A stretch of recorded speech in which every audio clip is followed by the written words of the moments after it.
The Benjamin Dixon Show is only possible with listener support. Go to www.patreon.com/The BPD Show.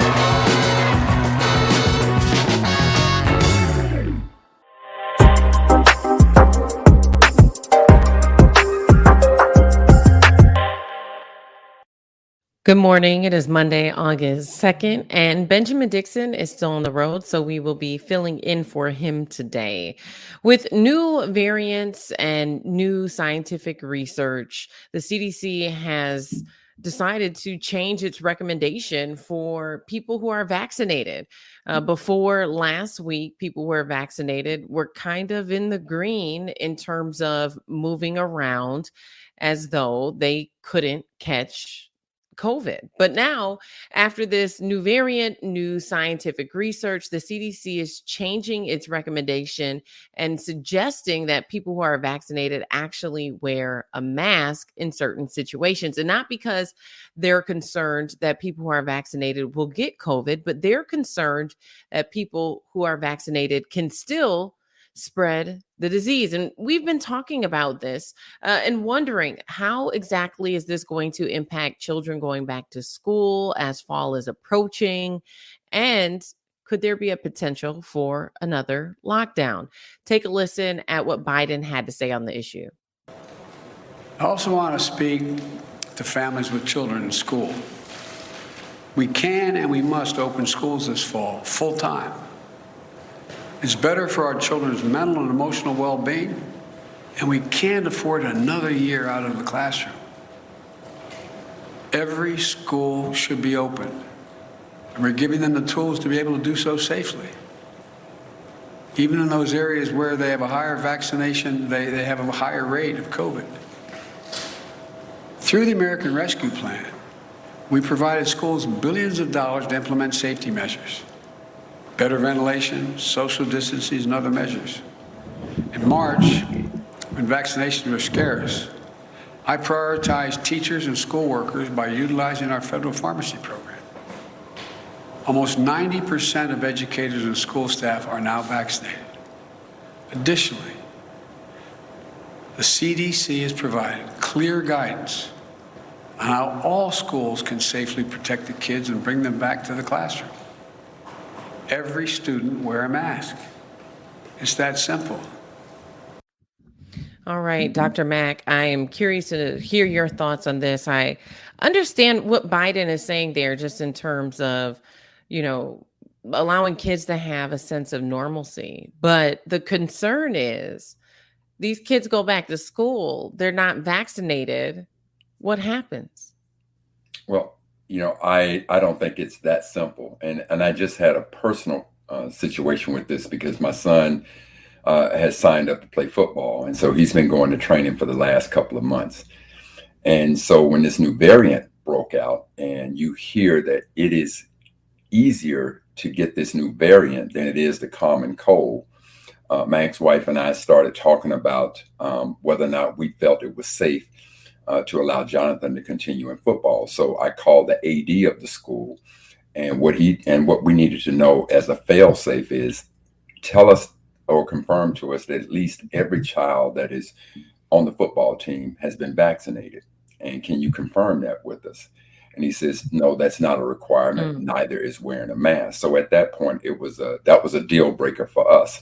But the very day that he told me that, they had a board meeting that night. And so the board decided that in order for children to participate in sports in that particular county, in Charles County, Maryland, they had to be vaccinated.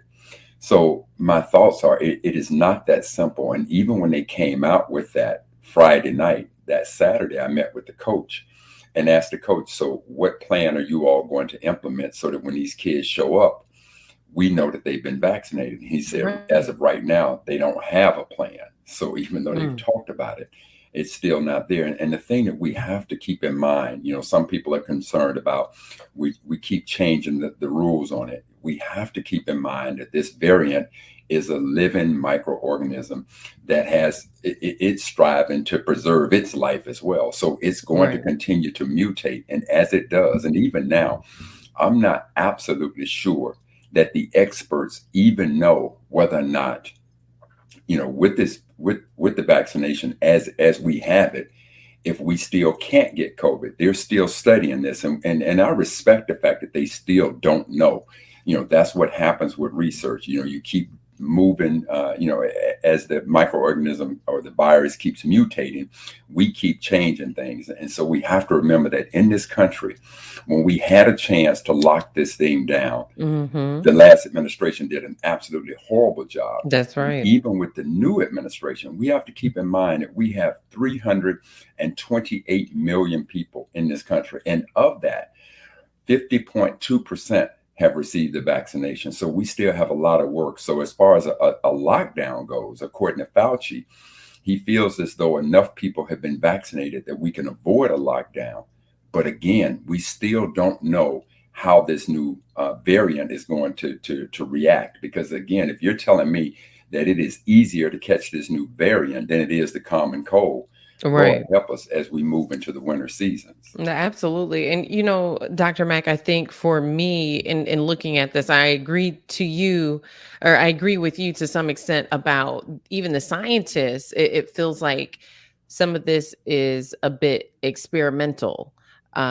People trying to try different things to see what's going to work, what doesn't work. And just as people thought things were getting back to normal, I know there were a lot of events that popped up on my calendar for the fall, and a few of them have been canceled. I got notifications over the weekend that at least 3 of them were canceled.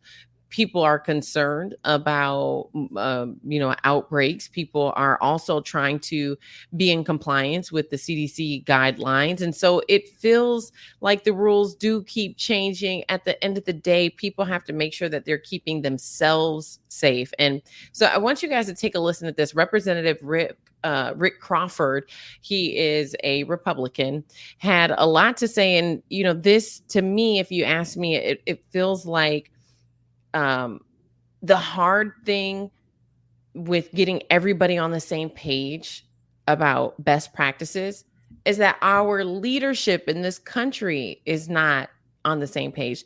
Take a listen at Representative Rick Crawford, what he had to say about COVID. Look, we need to understand. I believe that the COVID virus is real. However, I don't know that it's any worse than the common cold, and we somehow managed to get through the common cold as we develop over time vaccinations and herd immunity and things of this nature. I'm not downplaying the severity of the pandemic, but we have to learn to live with it. Dr. Mack? I think he's speaking out of both sides of his mouth. I mean, you can't tell me that you first of all, the fact that you believe it's real. It's absolutely real. I mean, look at the number of deaths that have taken place in this country. And based on the number of deaths over the past year that has taken place in this country, I don't think that the common cold has caused that many deaths in this country. Correct. So, to make a statement like that is just absolutely irresponsible. And when you talk about this country and the leadership being not on one accord, that's part of the challenge of a democracy where we have personal liberties. Now, take it, for example, the fact that this virus originated out of China. China is a communist country. So when that government says, stay quarantined, stay off the streets, they absolutely mean it. And so if you find yourself deciding to violate their orders of quarantine, trust and believe imprisonment, if not death, could occur. So when you look at a situation like China, where the virus actually started and how much further along they are than we are, it's because they were able to lock everybody down. Whereas in this country, because of personal liberties, you got the Republican side now wanting to say, you can't tell me to take a vaccine. You can't mandate that I wear a mask. Okay, if you don't want to do that, then go down there and ask the governor of Florida what's happening in his state. It is absolutely it's a hot spot.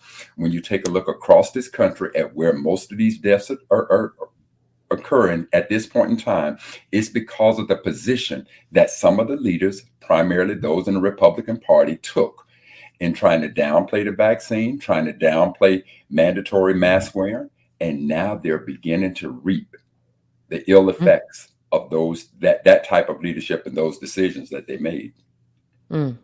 And, before we move on here, there's one more clip I want to play for you guys. Meghan McCain has some very strong thoughts on mask wearing.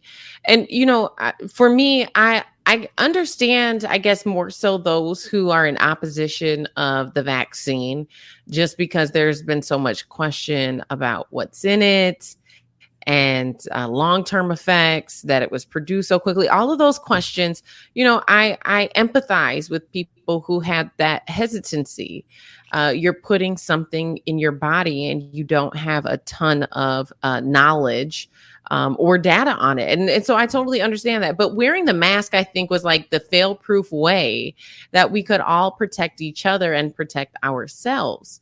So it was interesting to see so many people have this opposition to not only the vaccine, but then also wearing the mask and not really providing any protection against themselves.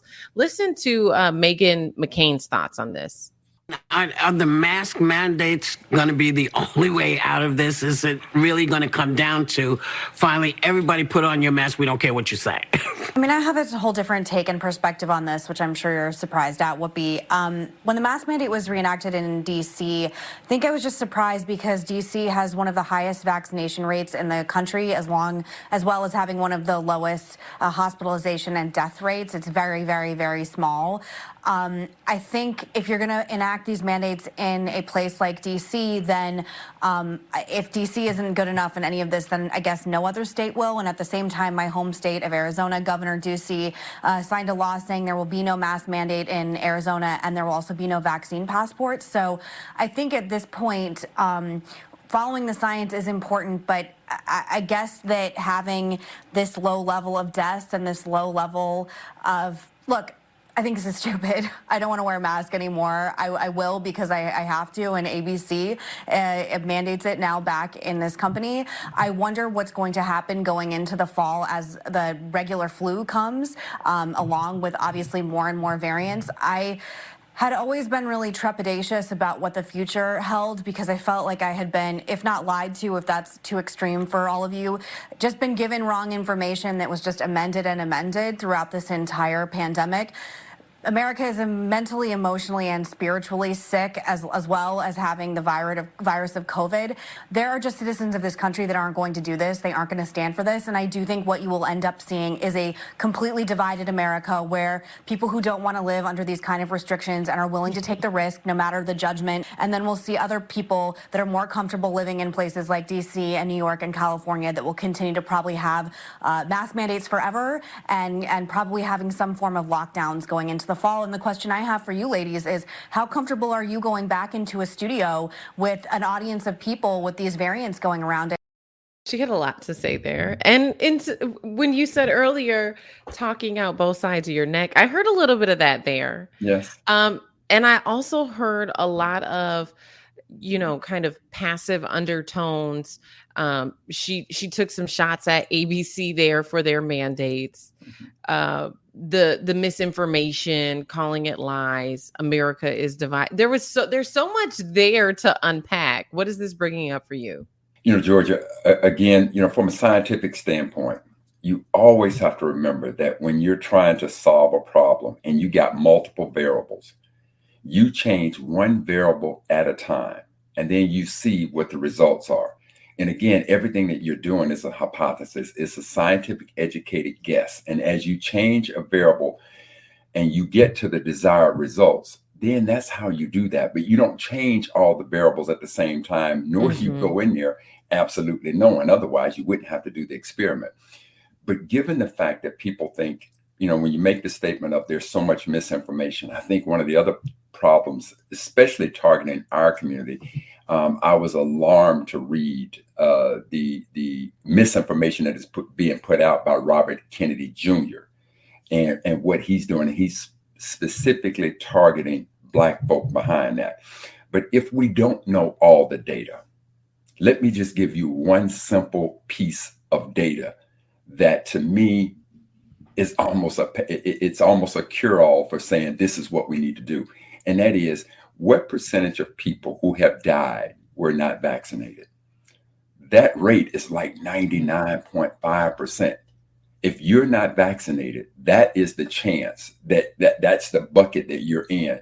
99.5% of the people who have died from COVID were not vaccinated. So with that being said, and if getting the vaccine and wearing the mask are parts of it, I'm down with it. Now, when people say that they're worried about being vaccinated and this type of thing, just imagine to go to school right now, there are vaccines that your child has to have. They absolutely have to have it. So Correct. when I know that there are in certain times in certain areas where you have to be vaccinated, and I know that the percentage of those who have died that weren't vaccinated is so high, it just seems like the easiest method of self-preservation that one could take. Before On the Clock wraps up, we will go ahead and take a look at this next clip. As many of you guys know, voting rights have been under attack. This has been a response, obviously, to the last presidential election, although some say that it started before then and has just since then ramped up. I want you guys to take a listen. Not very familiar with this guy, but his name is David Barton. He's the founder of wallbuilders.com. Take a listen to what his thoughts and his analysis is on the state of voting rights. Matter of fact, there's the election laws that have been passed in Georgia to clean up that state since the last election. Stacey Abrams has tweeted that Democrats will not win another race in Georgia because of these laws that have gone in that prohibit illegal voting. So they're not saying the word illegal, but that's what these laws are. And these laws are standing up in the federal courts because they don't inhibit the right of people to vote. They inhibit the right of illegal vote counting. Just today, I was exposed to some things that will come out in the news shortly, but where a single individual has voted several thousand times in that election, where we have individuals voting in multiple locations. I mean, this is the kind of stuff it's trying to stop that does change the outcomes of the elections, and this is stuff you will be seeing in coming weeks as it hits the prosecution stands. You know, I get really frustrated when we start talking about the nuances with the attack on voting rights, because you have people like John Lewis, who he dedicated his entire career to advance voting rights for African Americans. And to see so much that is counterproductive, and to hear people advocating for that and making excuses for that is really disheartening. There's a couple of reasons why certain, and first of all, history is very clear about what actions are going to be taken. Again, when you go back to the 14th Amendment in 1868, when we became citizens, 1870, the 15th Amendment, they gave Black men the right to vote. And then in 1920, with the 19th Amendment, they gave women the vote. When those things started happening, the first thing they did was found some way to restrict it, be it through grandfather clauses. And again, when Black men got the right, the first thing they said to them, well, if you can't vote unless your grandfather voted. Well, that my grandfather didn't vote because my grandfather was enslaved. And on top of that, you had voting restrictions that even those free Blacks couldn't vote. So whenever things towards progress and they see Black folks participating in the democratic process, these types of events are going to happen. Now, the latest three events that took place. Number one, you had the election of the first Black president, and that signaled a whole slate of states that now started enacting restrictive voting acts. Then on top of that, you had Trump losing the election. Now they amped it up again. And in the process of Trump losing the election, the third vital thing that happened was when Georgia got flipped by Stacey Abrams and that crew in Georgia. At that point, they knew it was all systems go. And that's why we're seeing so many states, and they are absolutely wide open in trying to restrict those voting rights. So unless you can show, the interesting part for me, he makes this statement that there was one guy who voted 1,000 times. I'd like to see absolute proof of a couple of things. Number one, show me the number of illegal votes that were cast that would have swung the election one way or the other in each of these states. Don't pick just one state, but each of the states that now feels as though there is voting irregularity going on, to the fact that it caused the election to go one way or the other, absolutely show that evidence of what that is. And if the restrictions to take away those illegal activities, if you can match those up, I'd have no problem. I think most people with common sense would have no problem with it.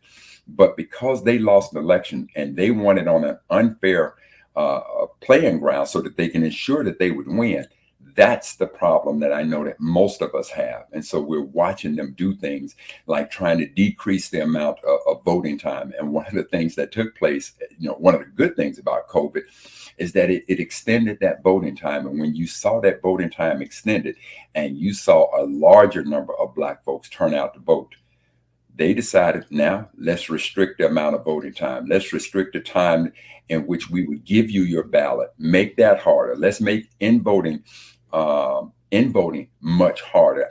Stricter ID laws, even at the time that you can get your application and get your ballot and mail it in. So everything that they can do to restrict voter turnout within minority communities, they are all out on the upswing of trying to do it. And in part because, again, of recent, the election of Barack Obama for 2 terms, the fact that Georgia got flipped from a red state to a blue state, and the fact that Negative 45 lost the election. Those are 3 primary reasons why they're now doing the things they're doing to try to restrict voting. And we must be disciplined and stay alert to all of these activities and challenge them all.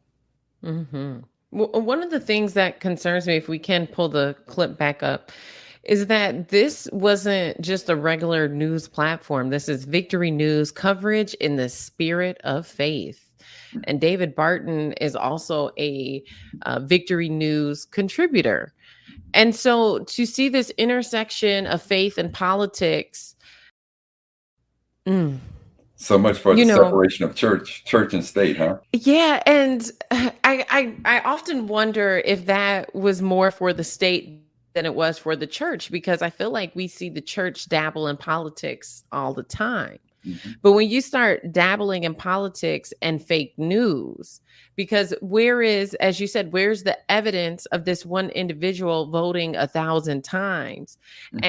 And for me, that brings up all of the accusations that Biden stole the election, mm-hmm. which still has not been substantiated by any facts. And so to be misinforming your congregation and, guising your political views in faith, it to me, it really, it's concerning.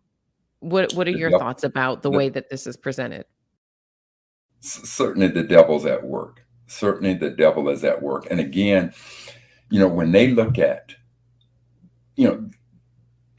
this is such an attack on democracy, because in its most fundamental element, a country would wish that, especially a country based on democracy, you would hope in a quintessential world, in the most perfect world, that everyone would participate in the election process.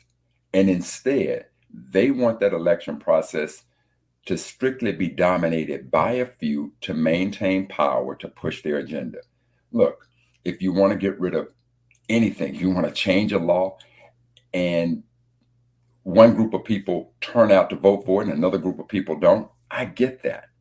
But now to restrict people from exercising the most fundamental rights of democracy is so un-American, so unpatriotic, so wrong in every kind of level. And so again, with these people from their pulpit pushing this type of rhetoric with, as you said, no evidence, it's an abomination to democracy. Yeah. And I think it erodes trust in faith leaders. Well, that's the least of their problems, as you see what's going on inside of voting. But it's just hard for me to imagine that a godly person, especially one that's supposed to be the leader of a flock, would push this type of agenda. But again, historically, they use Christianity to justify slavery. So to use Christianity and use the church to push these voting restrictions, voter suppression methods, par for the course, if you ask me. Yeah, now as you're trying to figure out what church you should join, you should be checking your, I guess, your pastor's political affiliations and who they're endorsing. I know here a lot of times candidates will make their rounds in the black churches trying to get the black vote. It's something that we've seen happen historically, but I can't say historically I recall too many pastors using their platforms to advocate for things like this. But it's a different time, it's a different age, and we are on the clock here. You guys know that Ben Dixon is on the road still.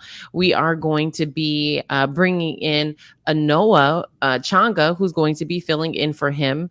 But first, a short break with DJ Exclusive.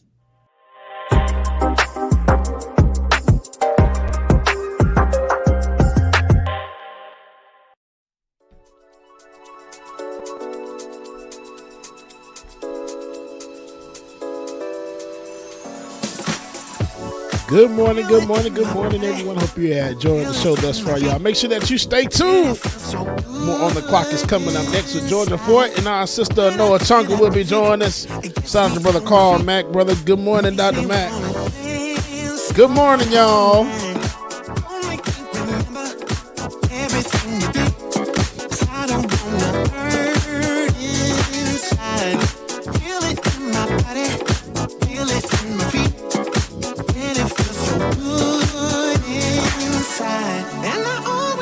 Good morning, everybody. Good morning. Now you see me with my baby. It ain't baby blue, with my dark blue, maybe. One of these shades of blue. On this morning, y'all, good morning. Happy Monday to you, August 2nd. Y'all make sure you stay tuned. We got a lot more show coming up, y'all. Stay tuned.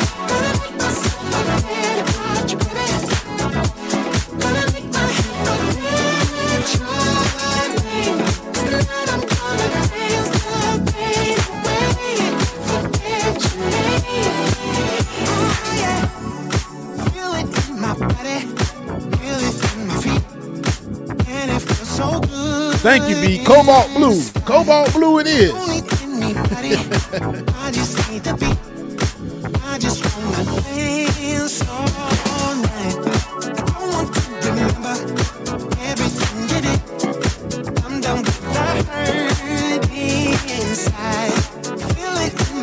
Good morning, y'all. Good morning, Grand Risers to all of y'all. Good morning, y'all.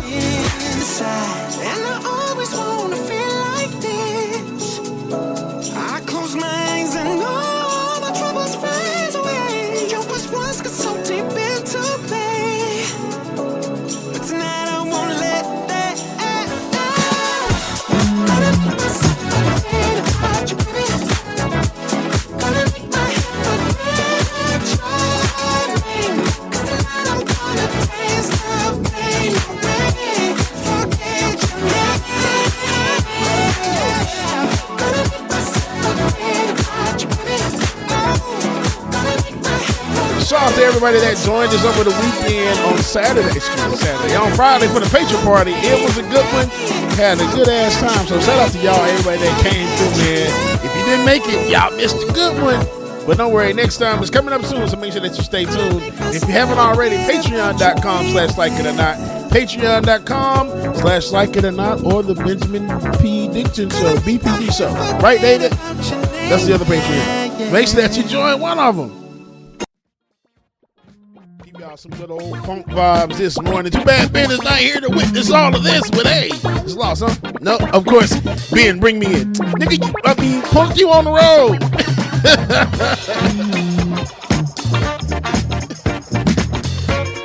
Ben be getting so excited, bro. He be cutting off my music. I don't like that. I'm gonna get Ben, punk ass, but it's okay, though. Oh, but wait a minute. I can't hear you right. I gotta unmute, right? Wait a second. Boom, there we go. Hey, y'all, what's going on? DJ Exclusive. Hey, man, I had to call in because it sounds so good. Y'all are rocking, y'all are bopping. Don't let me slow you down. Just know I'm listening. Good morning to everybody. I'll see y'all when I get back. Love you, James, man. I'll see you when I get back, brother. Love you, brother, man. Please be careful on that road, Ben. All right, y'all, let's get back to the show. Coming up, we have Sister Noah Changa, Brother Carl Mack, and of course our sister from another Mr. Georgia Fort, y'all. Welcome back, y'all. Pretty awesome to be here. Good morning, y'all. My name is Anoa Changa. Friend of the show, old friend of Ben's, filling in while Ben is on the road in Cleveland doing that good work from the ground in that Ohio special election for the 11th Congressional District to replace Secretary Marcia Fudge. It is a fierce fight to the finish with former state senator, Nina Turner, and Cuyahoga County Democratic Party Chairwoman Shontel Brown really duking it out. It's a tight race. Let's see what is going to do tomorrow night. But really happy to be here on this Monday morning, chopping up with y'all a little bit to talk about a few different things. But I think we're going to get started chopping it up a little bit about this moratorium situation and the eviction crisis, which crept up on some people, but has been a issue all throughout the pandemic. And let's just be real, eviction crisis, moratoriums. I mean, these are things that need to be in place longer than just the pandemic. And it's really exposed the real issues we have in terms of housing, houselessness, homelessness, whatever the current phraseology is that people are comfortable with using. But we have seen over the last several years an increase of people who are temporarily or transitly unhoused, who are really trying to figure out where that next rent check is going to come from. Let's just be honest. The minimum wage cannot sustain a family in a 2-bedroom apartment anywhere in this country. Even the $15 that people have been so fighting for over the last several years is not enough to get that basic living for someone who is running a household, right? And so we have this huge problem, which is made even more difficult because of the COVID-19 pandemic. And Saturday night, the CDC moratorium on evictions expired, and everyone just kind of shrugged like, wasn't my job. I wasn't supposed to do it. Like, we're in the middle of a pandemic. What kind of leadership is that? The president gave a speech and said, well, gave remarks like, my hands are tied. I can't do anything. President of the United States, folks, I can't do anything. Congress needs to do something. The House tried and failed. They kind of tried. They failed, and they packed it up and went on vacation. And the Senate is still duking it out over the infrastructure bill, which isn't housing, also infrastructure. I mean, I don't know what y'all think, but we do have, though, folks always turn to the squad in times of crisis. And we do have our good sister. I don't know if y'all know this, but one of my first interviews, or one of the BPD show's first candidate interviews, was actually with Cori Bush way back in 2016 when she ran for Senate, before she was the mega star that y'all know. We've known Cori for quite some time here. And, Cori, having had the experience that she had, she penned a piece in, I think it was Time magazine, mid of last week, sharing her own experience as someone who had been unhoused in her early 20s as a young mom. Having been a young mom, I definitely understand the stress and pressure of trying to keep the lights on, trying to keep the babies fed, and just doing the basics to make it happen. And we have millions of people across the country who are in that same situation. Even those of us who might be quote unquote middle class, let's be real, y'all. A lot of us are paycheck to paycheck, and we are one disaster away from not having the safety and security of our own homes ourselves. We saw Cori, Representative Ilhan, Ayanna Pressley, we saw them sleeping, camping out under the stars, a night under the stars. It sounds kind of romantic until you really think about, what is at stake right now with them sleeping out on the Capitol steps. And there's been criticism, like, why didn't they do this before? Why didn't they push people? I mean, I don't know. And just from watching the different streams, I'm not in DC. I don't really travel much right now, being immunocompromised. But just from watching the stream, shout out to Chuck Modiano, who has some really good video coverage from the ground as well. And other folks have gone to DC now to join.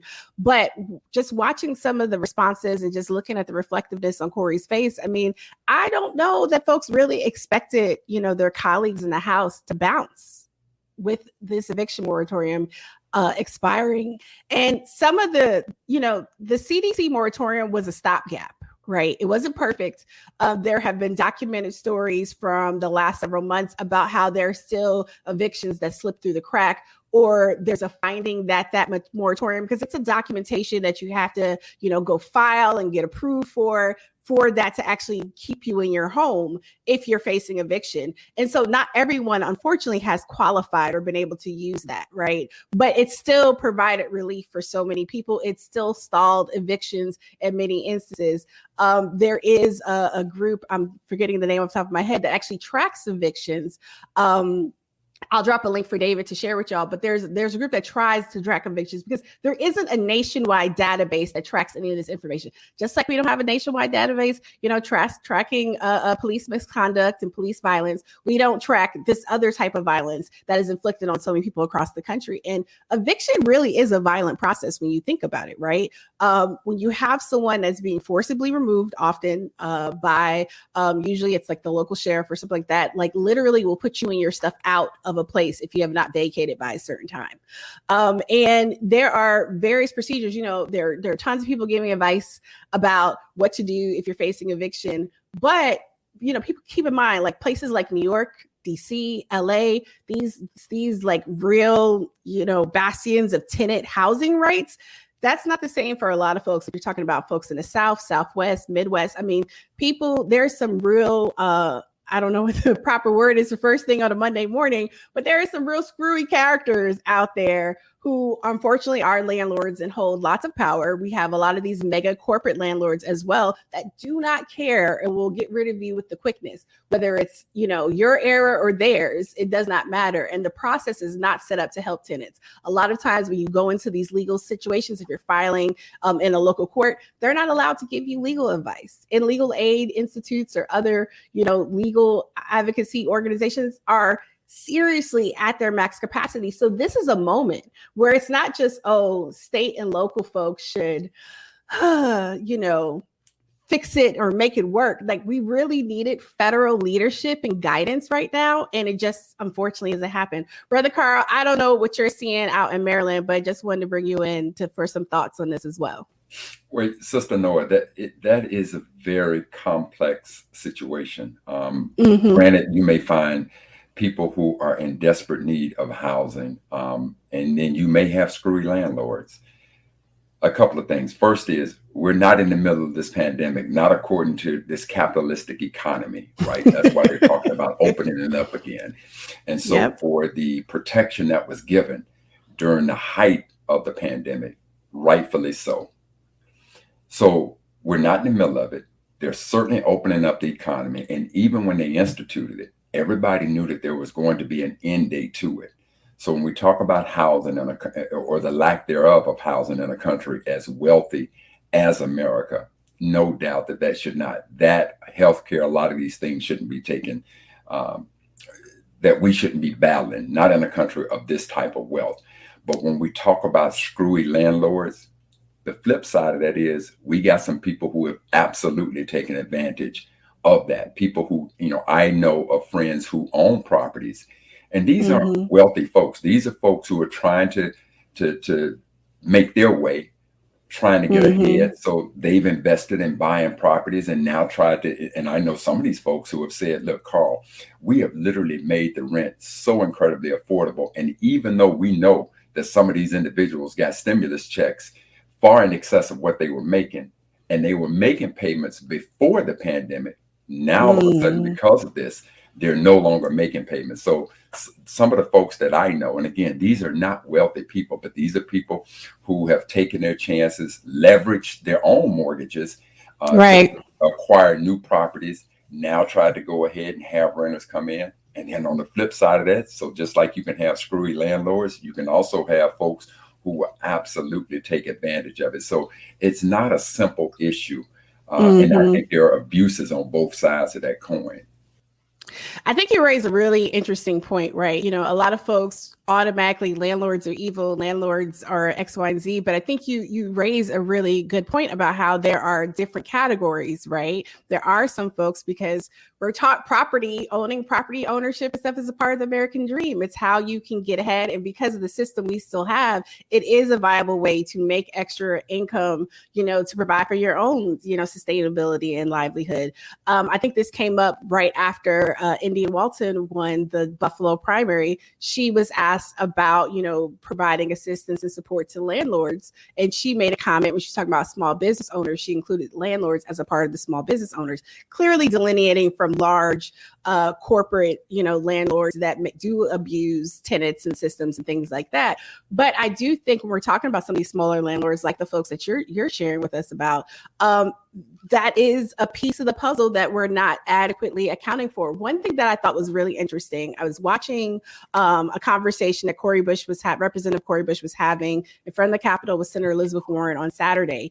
And one of the things that she was saying that they were pointing out was this last round of stimulus actually allotted money to help landlords as well, right? So you have tenants, and the CDC moratorium wasn't just for tenants themselves, like landlords with the tenants could also apply. There's some other federal funding out there that had been set aside so that landlords would also have assistance, because that is the thing. That's how that's how the moratorium was challenged in the first place. You actually had some federal court judges saying like, this is unconstitutional because it amounted to what's called a taking. So under, the law, the government cannot seize property without just compensation. I mean, you get into eminent domain when it's for a valid public purpose. That's a whole different conversation. But so there was a finding in some lower federal courts that, this was an unconstitutional taking.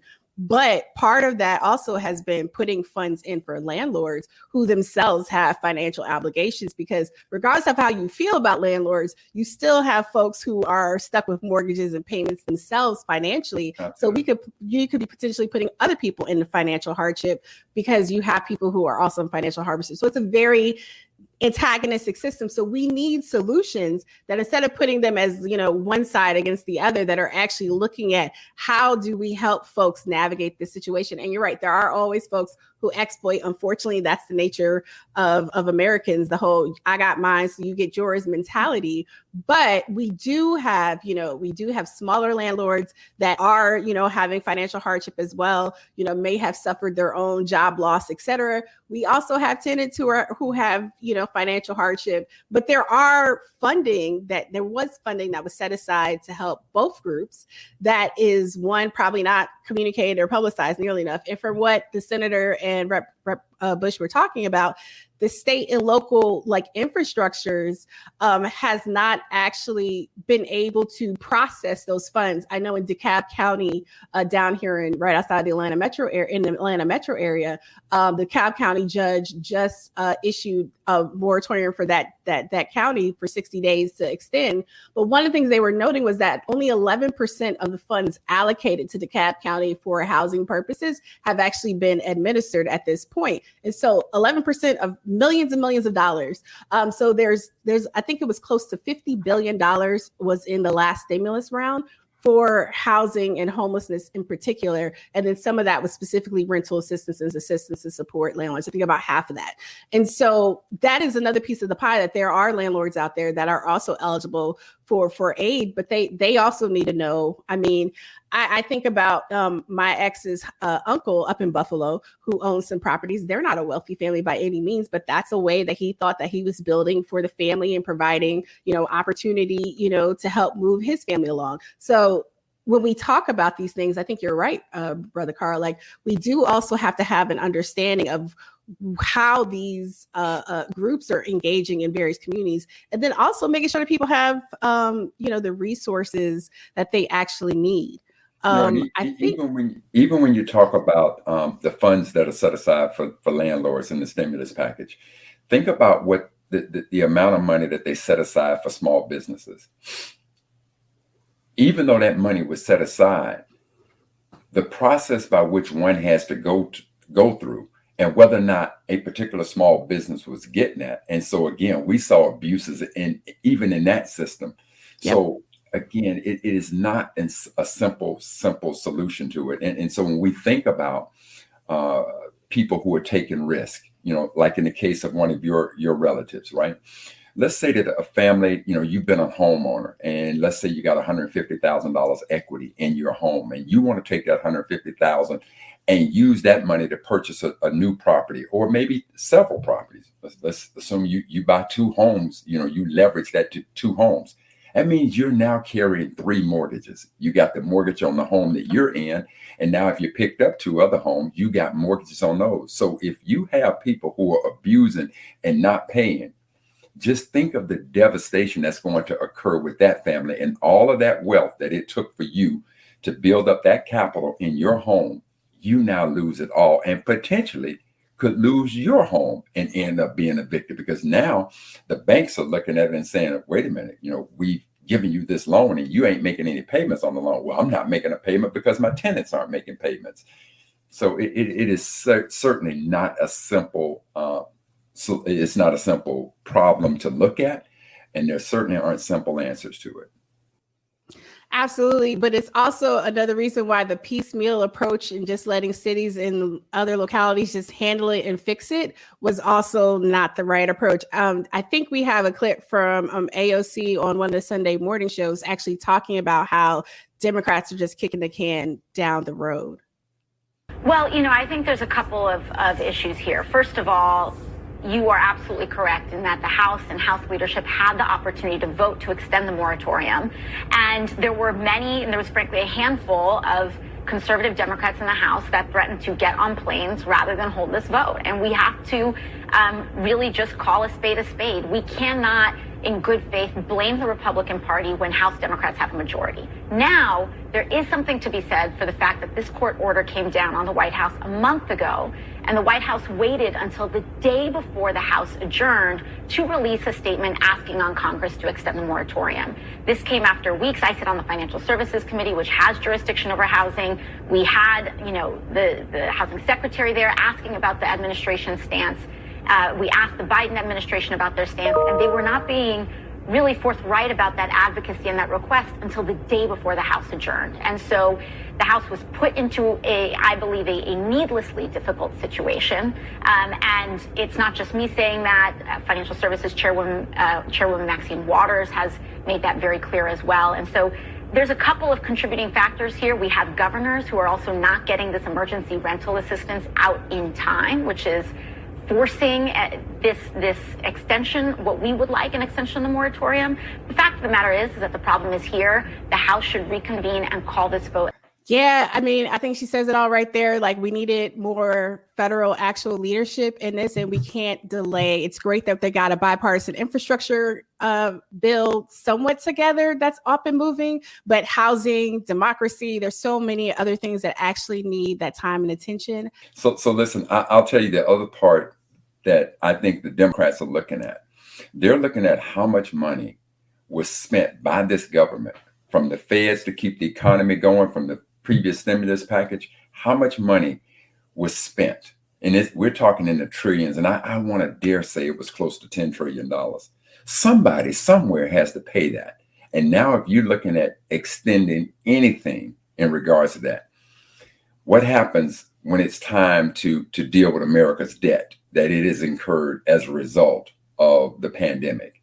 So I wouldn't be surprised if that played a part in it. But to that point, if the Democrats have that control, there's no reason why you should have kicked that can down the road. Make the call. Because again, when you take a look at the amount of money that this country spends on military and all the other things it does, but it cannot address the issue of housing in this country, something is fundamentally wrong with that. When you can spend far more on military expenses than you can what you claim is our most valuable resource, which is our children. What you spend, what does that budget for education look like? What does that budget for medical care look like? What does that budget look like for housing? It's penance in compared to what is spent on the military inside of this country. Absolutely. I mean, I think also when we talk about how do we pay for it, which is, I know, a favorite conversation for many, some of the things that were put on the table during the presidential election cycle in 2020 and that President Biden did endorse in terms of increasing the corporate tax rate, which is lower than it was even 15, 20 years ago.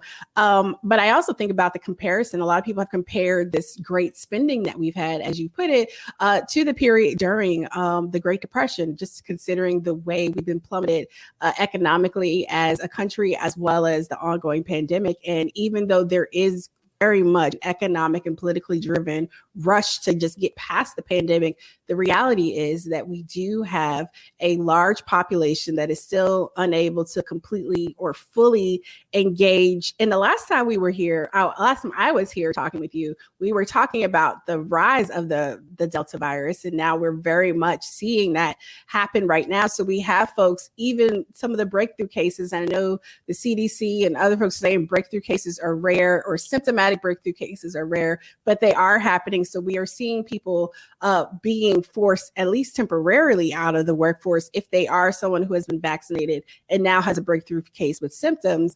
And so that there, because now we have the thought is like, okay, we're past the pandemic, but we're still very much in it. So we don't have the same provisions and protocols. So now you have some employers that are like, well, you need to exhaust your leave first if you want to get paid while you stay home, when you may have corona due to no fault of your own, right? So it is a very tough situation that Americans are in right now. And ultimately, we're all in this situation because we have had one administration that handled this all very poorly from the start. And we have another administration that took a very long time to get up in its response to something that was on and moving. So while we can debate about whether or not it's right to spend the money, or should we spend money, or who's going to pay for it, at the same time, we do nationally have, continuing ongoing crises on multiple fronts. And I think you're right, though, in terms of like our values and what do we value. And this is a moment to really reconsider or reevaluate that value system, while at the same time. I think that, when you measure anyone's value system in this country, the leadership, there's one thing that seems to trump it all, and it is capitalism. So at any cost, just like now, this rush to reopen the economy, I'm looking at sporting events that are taking place. I watch a lot of MMA. I'm now watching MMA events where the arenas are packed. And I'm sitting there thinking to myself, with this new variant coming out, how in the world could this, and when I say packed, I'm saying packed with no mask.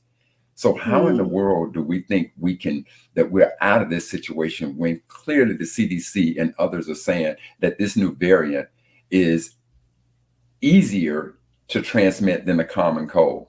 So it is clear to me that although America is saying, and the leadership on both sides, including Biden, that we're going to, we're not looking at a lockdown, we're looking at to take kids and put them back in school. With the type of behavior that's taking place and the way that this new virus is mutating, we could find ourselves, it's like I said, you're going to spend twice the time to do it this time than you would have if you had done it right the first time. So there's a lot of blame to go around about how this country handled it. But I am not of the belief that we're out of this at all, especially with the fall and the winter coming up. And this new variant continuously to mutate. It's Lord help. The mutation, the part about mutation, I think, is not something that's driven home enough to people. So even if breakthrough cases are rare, and we know that we have most of the cases that we're seeing are folks who are unvaccinated, but still the fact that people are getting exposed means that all those different exposures, you can lead to a new mutation and a new variant. And unfortunately, we could get to a point where we have a mutation of the alpha variant itself, where it is no longer responsive to the thing that scares me the most about this new variant, when COVID first came, CDC was very clear that the cases that they saw, that it was primarily affecting the elderly. Well, this new variant, now it appears that it doesn't discriminate in regards to age at all. So, I'm concerned about the fact that now my child has got to go back to school, and they're now talking about we're going to open up schools. So, at this point, God, we got to keep everything on close, because if this new variant gets anywhere near as crazy as the old one, what happens now when all of a sudden you see it attack children? And clearly this new variant has shown no discriminatory aspects in regards to age. And we've been seeing some of those cases of children hospitalized, either just in the hospital or even in ICUs across the country. And so who knows what can happen, like you were saying, especially since under 12-year-olds are not eligible for vaccination. Absolutely. And if you're a kid, even if you, as someone who's under 18, want to be vaccinated, you need your parents' permission. So if your parents are dead set against it, then we have teenagers who aren't vaccinated either, even if they want to be. Really appreciate our conversation and what you brought. Kind of mixing it up a little bit on the eviction crisis conversation, but I really do think that we need to really broaden our understanding and awareness, and not just when we hear certain words like landlord. Again, not defending landlords, but I do think it's a more complex conversation than everyone who owns property is evil, and people who rent are automatically all, doing the good work. But we definitely need a strong federal, consistent, cohesive response that needs to come from Congress, the White House. Somebody needs to step in and do something, because just leaving it up to a piecemeal process and hoping the states and localities, particularly for those of us in the South, that's never a good look, to just leave it up to the states to handle it. So I am really happy to have been here with you all this morning. I think Rebecca is getting ready to come on with Like It or Not. So this is Anoa Changa talking to you from Atlanta, Georgia. And I will be back again, I think, to cover for Ben while he's on the road. Peace. Stay safe, Sister Noah. Thank you, Sister Noah, so much. Brother Dr. Carr, how you doing this morning, sir? Brother DJ, I'm proving the gang. How you doing? You're so looking good. Okay, I see you over there, sir. Thank you so much. All right, y'all. Y'all make sure that y'all stay tuned. We got Rebecca coming in next with Like It or Not, so stay tuned, y'all.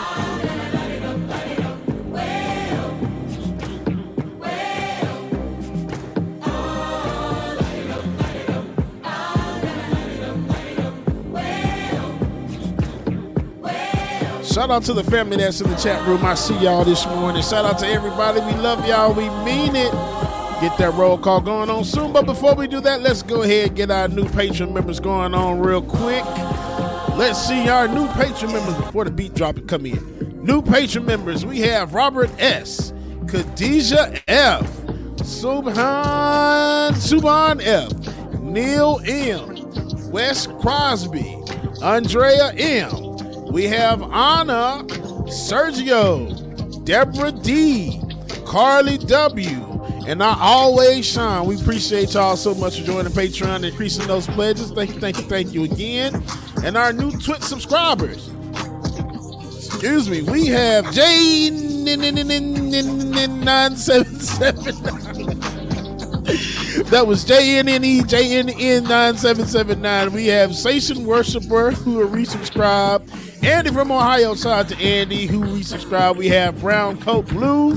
We have Sis Q Cat, which we found out was Sis Q Cat. I can't remember it. We talked about it at the patron party. Sis Q Cat, don't kill me, okay? Forgive me, all right? She gifted one community subscription. We got New Rock Shirt, who gifted one community subscription. Sammy Lynn, the Con Dragon, shout out Sammy Lynn, who gifted 5 community subscriptions and also gifted a subscription to Danielle Labiqua. We have LS Trois Black Dragon, who cheered 340 bits. We have Mimosa Dragon, who cheered 500 bits. And our Twitch community completed a level 2 hype train and contributed a total of 8 subscriptions and 640 bits. And shout out to Kuro Chiki, who rated our channel with a party of 9. Shout out to everybody, man. And if you have not already, you can as well, too. Become a member of our Patreon and get exclusive stuff, videos and stuff, patron parties, all that good stuff. You can go to likeItOrNot.com. I'm sorry, likeItOrNot.com. See? LikeItOrNot.com. That needs to be a thing. Ben, David, y'all take note. Patreon.com/likeItOrNot. Patreon.com/likeItOrNot. Now, back to this good old Light It Up, and I'm going to have to restart the song because the damn song is over with.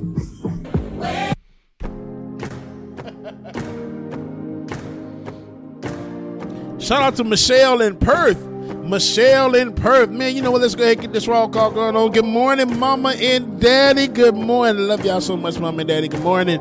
Shout out to Shay, Jennifer Safers, Truth the Dragon, Melanie Dennis, Tiger Katsune. Shay, good morning, Shay. We have Goku, Brother Goku, good morning.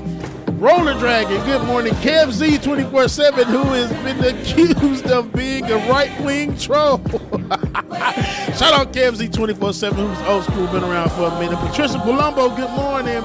Alicia, Roller Dragon, Anna Hart, Courtney the SLP.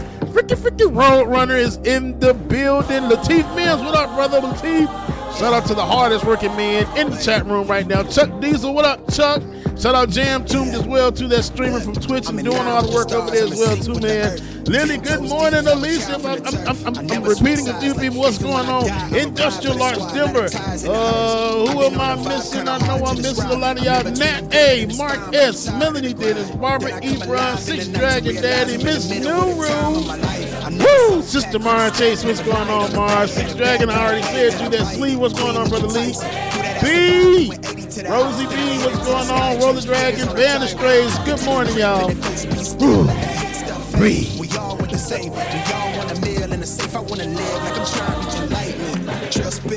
Good morning, Susan. Good morning. Oh my gosh, I'm just killing my favorites. Tyler, what up, Tiger? Tyler, what up, Tyler? Ricky, good morning. Courtney, the SLP, Shelby, good morning. Lisa Noel, good morning. Fred Hampton is my hero, good morning. 5-hour flights, couple nights at the flat. To be real, couldn't see me making moves while I'm at. I'm still on the grind, limit time when I chat. Burning down sage, keep the demons away. Roller Dragon, you did. I think I said your name about 5,000 times. Environmental Coffee House, good morning. Do it at me, old man, trying to pass in the fear. You're the first one to talk, but the last one to hear. Eyes blurry, but I couldn't see that. And he cleared down. Start to feel like I'm on one. Settle in, I'll be here for the long run. I'm a slave. Industrial Arts Denver said audio is better on this side than member side. David, you heard that one? Heard enough, give me space for I murder y'all. Angel Jones, good morning. Hey James, keep up the good work. Watch from London, UK. Welcome, Angel. I greatly appreciate you. I'm talking ain't right enough, tighten up. Everything that I came for, I left with. I don't bang sets, I just bang on the set list. Going past supper when I came for the breakfast. Put me in your prayers, I might put you on the guest list. Young, to me reckless, gold in my soul, got the same on my necklace.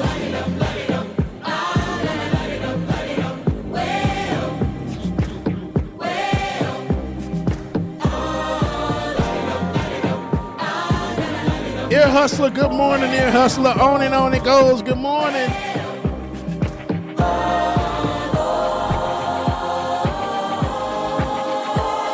Road Runner, how you doing, Road Runner? It's time to go there. It's time to go down. See, it's Monday. It's definitely a Monday morning. All right, y'all, it's about to go down. Welcome again. It's time for Like It or Not. It's about to go down. Roll that intro. Like It or Not with Benjamin Dixon starts now.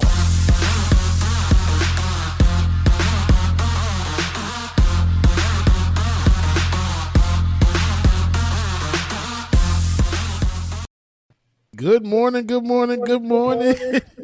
Rebecca, yeah. We can't hear you, Rebecca. Good morning, Queen. We can't hear you, but we can see you. There we go. There we go. Good morning. Here go let me get the light together. How are you guys this morning? Oh, we doing cool. Good. How about yourself? Good. I saw you guys, Bubba, you were talking about the patron party. And no, I just have to let you know, I will not be there whatever patron party, every time y'all do the patron party. Like I ain't going to be there. A month. You can be there.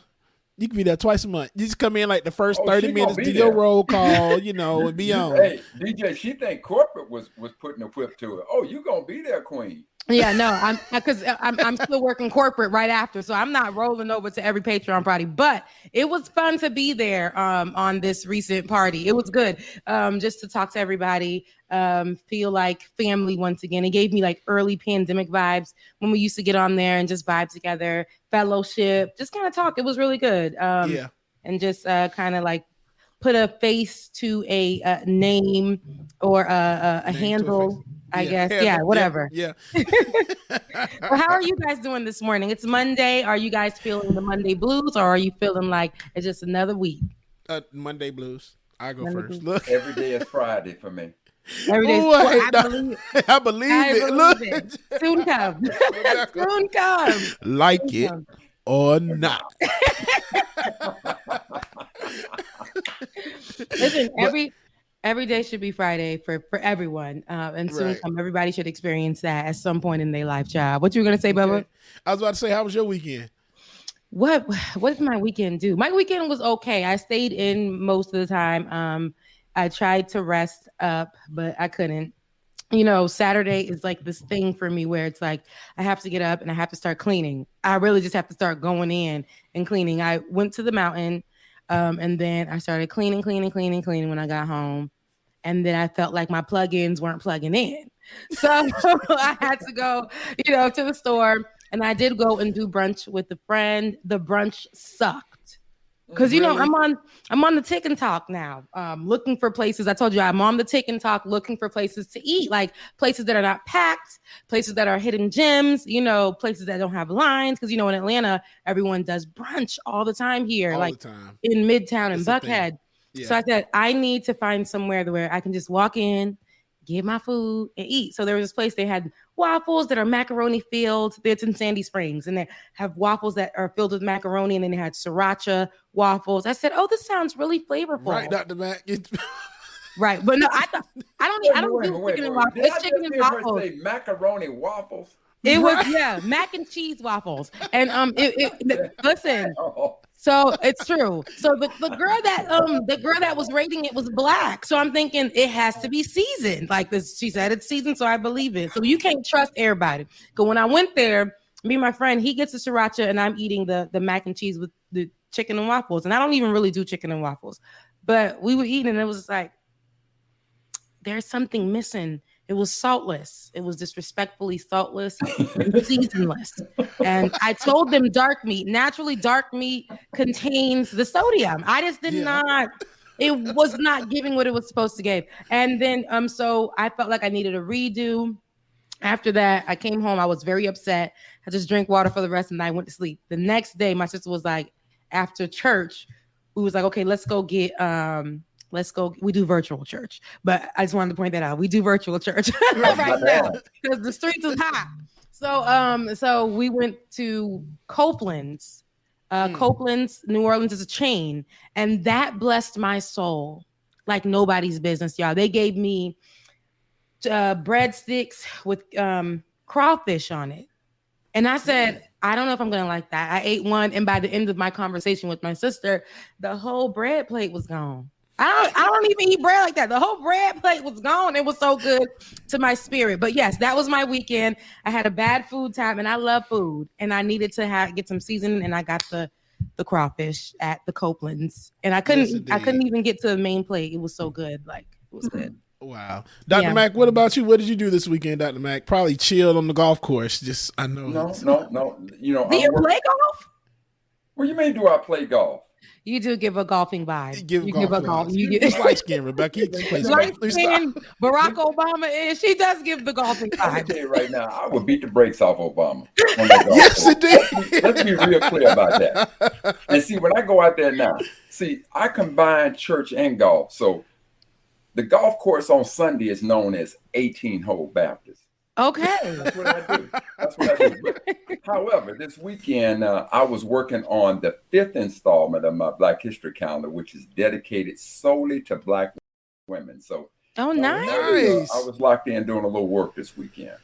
Okay. Awesome. And Dr. Mac, we still haven't got our calendar. I was just about to put him on blast. I said, wow, it's great to hear about the 5th installment because we haven't even gotten 8 installment that you promised us. Wait a minute. We're going to clear that up all right now. So Queen, I need you to send me your address to you and DJ. Send me the address, and those are going out today. Okay. Not tomorrow, but they're going out today.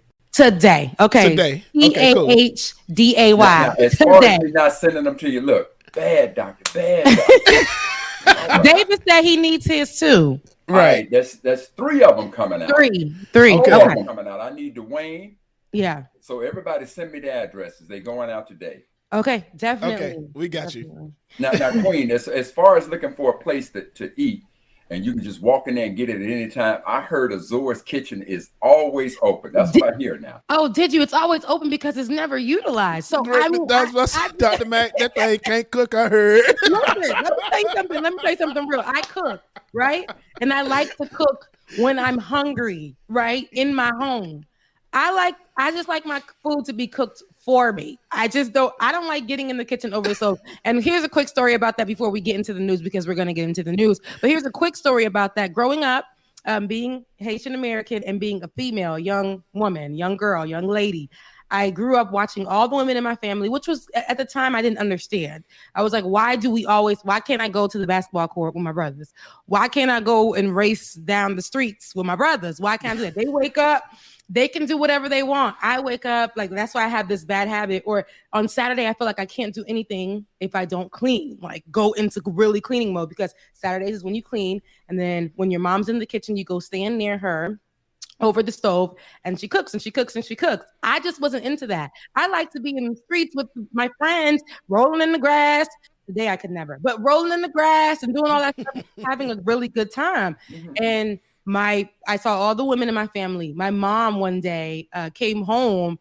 My dad came from work, and my mom came home, ran to the stove, still had her purse on her shoulder to come and cook for the kids. And I said, sis, I was like, that is crazy, mama. I said, mama, can you just take off your shoes? She just started school where she was learning to speak English. And I'm like, my daddy just came from work, but it was like 2 hours before. Don't you be interrupting that, Azor. Don't you interrupt, mama. I said, nah, I cook for my kids and my husband. I don't mind, but I just I spent a lot of time when I went to college in being very like, I don't like the kitchen. I don't do the kitchen. Nowadays, I want kids and stuff. And my kids can't be always eating steak.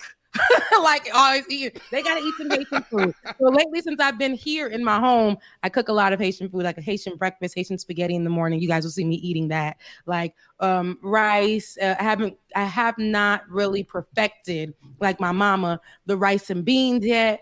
But I just I call her and I be like, Mama, what's how much should I put in there? She's like, let the ancestors whisper to your wrist, because I can't. My mama will go in the kitchen and magically food will appear. And I'm like, she was only in there for 30 minutes. I'd be in there 2.5 hours trying to do it for her. Queen, look, it's a couple of things you said that I got to interject. Number one, as you was telling the story about your daddy coming home and mama just rushing in there, don't take off the shoes and getting it right for daddy. See, that's making me want you to indoctrinate me as a Haitian brother. Make me an honorary Haitian brother. Oh, yeah. See, I'm a Haitian American woman. Okay, but I'm Haitian first, and then I'm American. But and these Haitian men will say, "Look at her American side showing." Right? They'll say that about me. And so you need to get to a Haitian. So look, number two to that story. Based on your current attitude, which is a little warped, we got to send you back to Hades, and you got to go to class double time. Listen, when I went back there, I was looking at them women like, dang, that's real nice. Y'all done with it? It looks good. Y'all done with it? Because they were all all together, like out there cooking on the soja, the big old, the big pots. Speak that Haitian to me while they cooking. Tell me how they cooking. It ain't Haitian, it's Creole. All right, Creole. Talk to me. Look, they're just talking about whatever gossip is out there. Here's some short gossip from the weekend. Right. So Kounya la gen yon chan ki te lage, puis tout moun ap san de chan Wizkid Essence. You don't need no other body. And I'm like, mpa bezwen chan sa. So Kounya chan sa mbezwen, se yon chan ki te lage, chan, ki moun ki te fe chan? Pierre Jean, okay? Chan rele Exouye. Non chan li di moun yo. So I'm talking about the song that I discovered this weekend. Oh, hell, I thought you was talking about a recipe. No, a song this weekend I discovered. So yeah, it's gossip. I told you. Anywho, you just discovered that song, Rebecca? No, not that song. I was saying everybody loves that Essence song by Wizkid. Yeah. That particular song, and I'm like, that was my last year's song, right? And I was like, I don't want that song. I discovered a Haitian song over the weekend. I said, that's going to be my song. And it's an empowering song. Queen, my heart's all broken. I'm thinking you talking like the sisters The way Definitely not, because definitely not. Definitely not. The women are gossiping, and they're saying the song is about an ex. So the women are gossiping about what the song means to them and things like that. But anywho, y'all, it's so much going on over the weekend. There's so much that's happened over the weekend. There's so much that we have to unpack.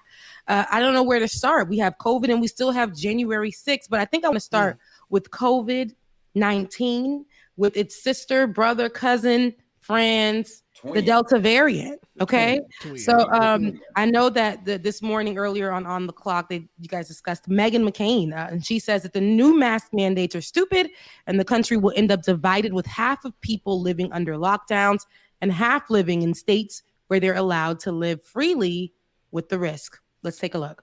Like DC, then if DC isn't good enough in any of this, then I guess no other state will. And at the same time, my home state of Arizona, Governor Ducey signed a law saying there will be no mask mandate in Arizona, and there will also be no vaccine passport. So I think at this point, following the science is important, but I guess that having this low level of deaths and this low level of, look, I think this is stupid. I don't want to wear a mask anymore. I will because I have to, and ABC it mandates it now back in this company. I wonder what's going to happen going into the fall as the regular flu comes, along with obviously more and more variants. I had always been really trepidatious about what the future held, because I felt like I had been, if not lied to, if that's too extreme for all of you, just been given wrong information that was just amended and amended throughout this entire pandemic. America is mentally, emotionally, and spiritually sick, as well as having the virus of COVID. There are just citizens of this country that aren't going to do this. They aren't going to stand for this. And I do think what you will end up seeing is a completely divided America, where people who don't want to live under these kind of restrictions and are willing to take the risk, no matter the judgment. And then we'll see other people that are more comfortable living in places like DC and New York and California that will continue to probably have mask mandates forever, and probably having some form of lockdowns going into the fall. Nope, it sounds like a lot of like womp. It's the same thing that she said last year, actually, during the beginning of the pandemic. Same thing. It's like a broken record, right? She's doing an injustice. She's doing a disservice to everyone. Right now, we see the numbers climbing like nobody's business when it comes to this Delta variant. COVID-19 is still out there. People are still getting COVID-19. People are getting the Delta variant on top of that. People are dying. Still dying. No one stopped dying from the virus. And now we have the Delta variant. But for her to say that, I mean, I'm sick of wearing masks, but every time I go into the store, I got a nice little Target that is predominantly white right outside my complex. And every time I go there, I walk to the door and I'm like, where's my mask? Where's my mask? And thank God that they have the masks there. The masks are collecting dust. So I'm like, okay, I'll grab a mask. I get the hand sanitizer. Everyone is walking past it. Now people are looking at me crazy, like, girl, please. I have a friend who's actually a big influencer on Instagram, huge influencer. And she actually keeps putting out there, she's in the Meghan McCain boat, even though she's not somebody who's conservative or is somebody who speaks from the rights point of view. It's funny because remember the other day we were just saying how can we get the Black people on one accord about this conversation, and then we have and I'm like, both of them. Let it be those white folks out there, those really strong standing white folks on not wearing masks. And then you have those who are really strong on there saying, oh, is it even real on the Black side? So hearing Meghan McCain reminds me of the girl I just, who's a big, when I say she's huge influencer on Instagram. For her to put out there that she is, that don't listen to the CDC. The CDC says this and the CDC says that. And it's not giving actual information that we need to trust. But I'm just still gonna wear my mask. But how can we trust the CDC? It's like she's doing a disservice. Her platform is very big. Same thing with Meghan McCain. She's like, she's sick of wearing masks. That's her only reason. Not that we need to continue to protect ourselves. Not that the Delta variant is out there and could possibly take our lives quicker than the COVID-19 was doing. Are we not looking at the numbers when we're having this conversation? Like you say all the time, Dr. Mack. People lie, men lie, women lie, people lie, even kids be lying, but numbers don't lie. Okay. Numbers do not lie. And I think that is a main point in this conversation. If we're going to start having these conversations, especially people like Meghan McCain, the only thing that your only reason behind what you're standing on cannot be, I'm sick of the mask. It can't be. It's a couple of things, Queen. Look, again, let's go back to where this virus originated from. How is it that the place it originated from is doing so much better than we are? Simple. That communist government locked everybody down and they got this thing under control. Here, all of a sudden, we want to debate whether or not we're smarter than the scientists, the people who study, biologists who study viruses, who study pandemics. I don't have to be smart in science. I don't have to be smart about anything, right? I can just look at one simple fact. 99.5% of the people who died from COVID were not vaccinated. That's the only stat that I really need to understand. And based on that, if they tell me the vaccine, and then when people are talking about not getting the vaccine, I don't believe, again, I have to take a look at it, but I don't believe it's possible for a child to go to school in this country without being vaccinated. I think that's the case. So why is it that we can look at vaccinations from diseases like polio that many of us have taken, but now we're sitting here looking, right now we're looking and seeing folks who have died, an extraordinarily high number of people who have died in 1 year, and we go, nope, I'm still not going to do it. Right. Okay, be stuck on stupid.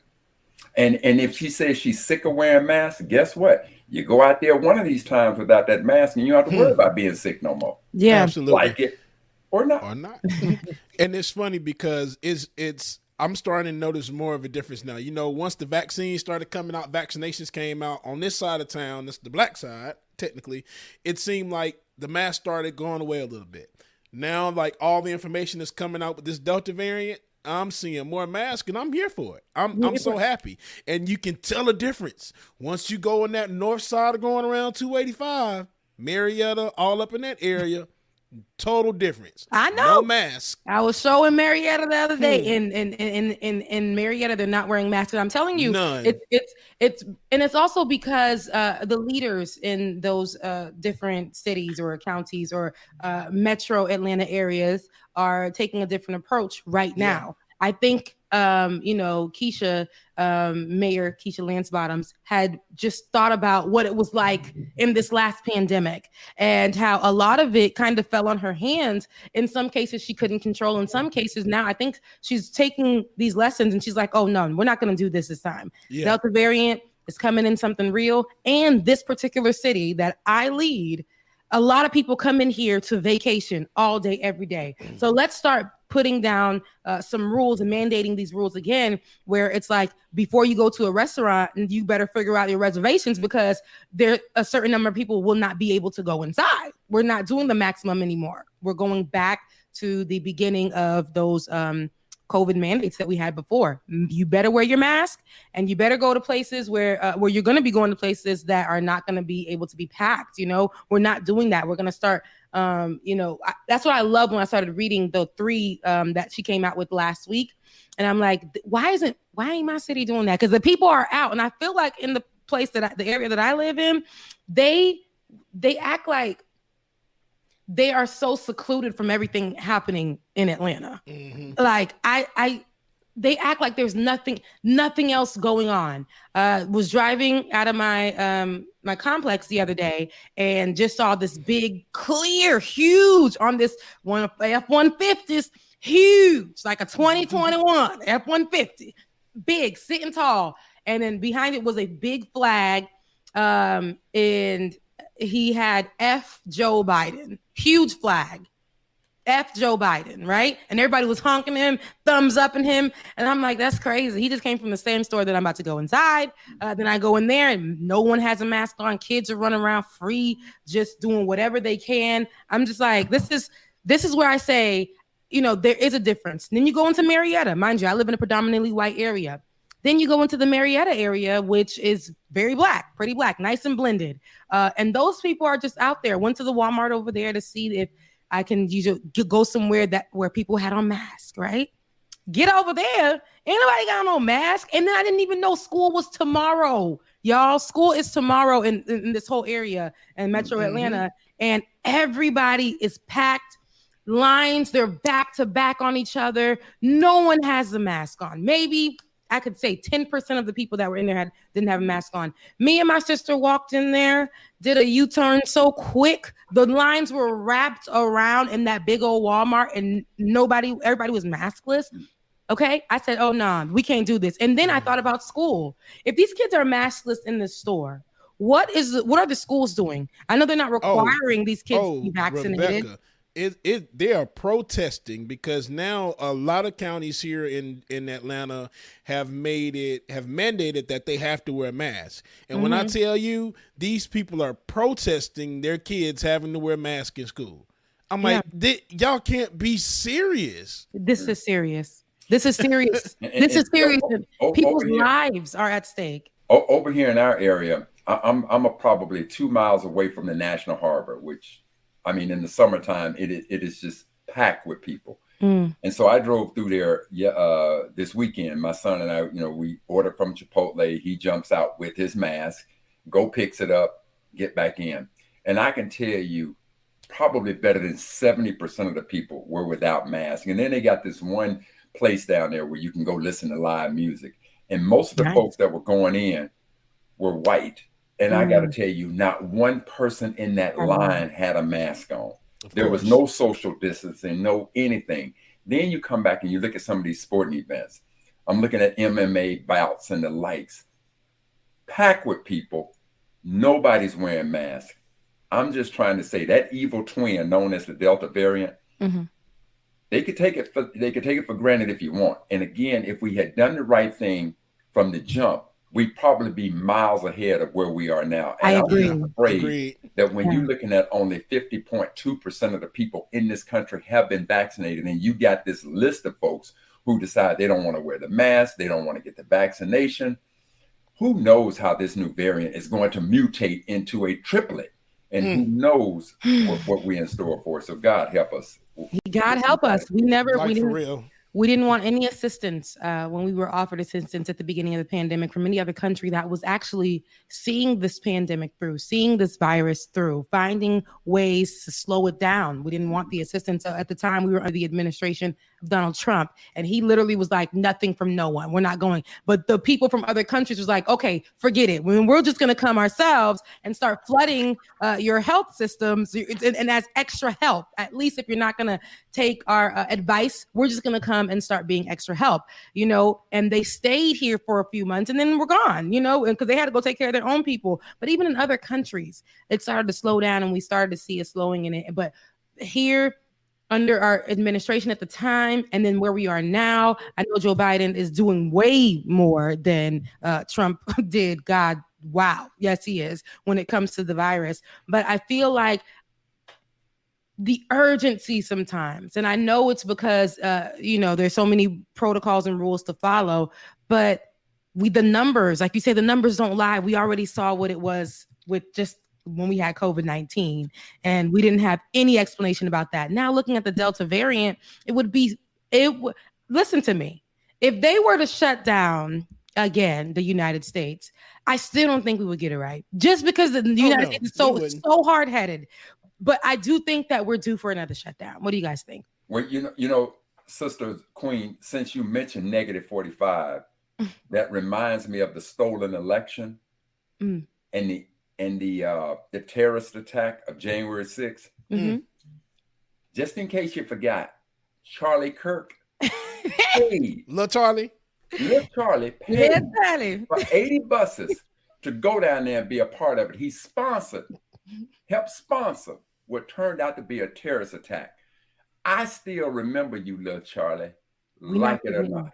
We never gonna forget Little Charlie, and we will circle back to that at some point in today. We'll talk about some more January 6th and what's some developing stories with surrounding the terrorist attack at the Capitol. But as Meghan McCain was talking about, the governor, Arkansas Governor Asa Hutchinson declared state of emergency, but declared state open for business and no mask mandates. Definitely sounds familiar. Let's take a look.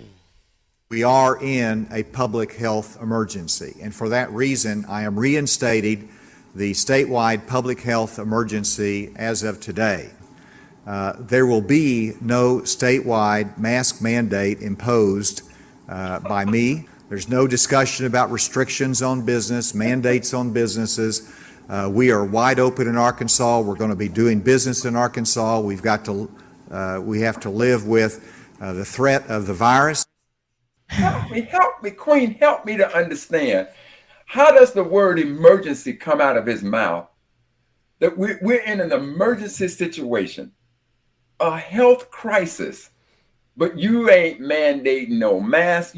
We are open, we wide open, but you use the term emergency. If you want to talk about stuck on stupid, that same fool down in Florida, that governor down in Florida, the one over in Texas, the one in Mississippi, let them continue to talk about stuck on stupid.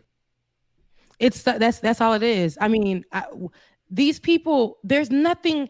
Why are they treating this the same way that they treated? I thought something was different, because if we look at the narrative, there was a point that we were talking about how these right wing, these conservatives were switching over and saying, wow, the Delta variant is something that is happening and it's real. You guys should definitely wear your mask, get vaccinated. Actually, it wasn't really wear your mask. It was get vaccinated, because these people are really, they need to stand on being against wearing masks. Because if they, because Queen, it literally has become a political agenda. They know they know that they turned this situation into a soup sandwich. And so now to come back and say, get the vaccination, wear the mask. And again, you're talking about a party who says that they are for values.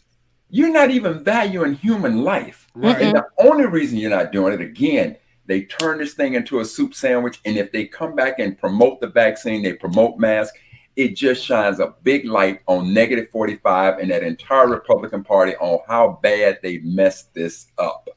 Horrible. Yeah. Unbelievable. I think that if he says, we're going to start, putting in different small protocols here and there, we're going to start saying, hey, we recognize that there's a virus, but then say, but we're not putting in the mask. We're not putting the mask mandate in place. You're not going to be forced to wear that mask. First of all, you're not going to be forced to wear that mask because it's very un-American. They're still going to move with that particular rhetoric, that narrative. They're going to keep that, right? And then and that's the same one. I don't care if it's worded different, but that's the same one that this woman who, like I said, it runs in the same circle with me, but she's really huge on Instagram, very huge following, and she's saying, the CDC is now telling us don't wear a mask, and they told us wear a mask, don't wear a mask. I don't trust them, but I'm still gonna wear my mask. But I don't trust them. I don't trust nothing they say. They're clowns. This is what she's saying. This is somebody. Why are you, who has over 500,000 people following you, and they literally listen to everything she says? Why are you giving this misinformation? And she has a background in journalism. Why are you giving this misinformation? It's terrible. And then you're standing on the same thing that Hutchinson is saying. Basically, we're going to recognize that there's this whole Delta variant situation happening, but I'm not mandating you guys to wear a mask. It's not happening. I'm not forcing that upon you guys.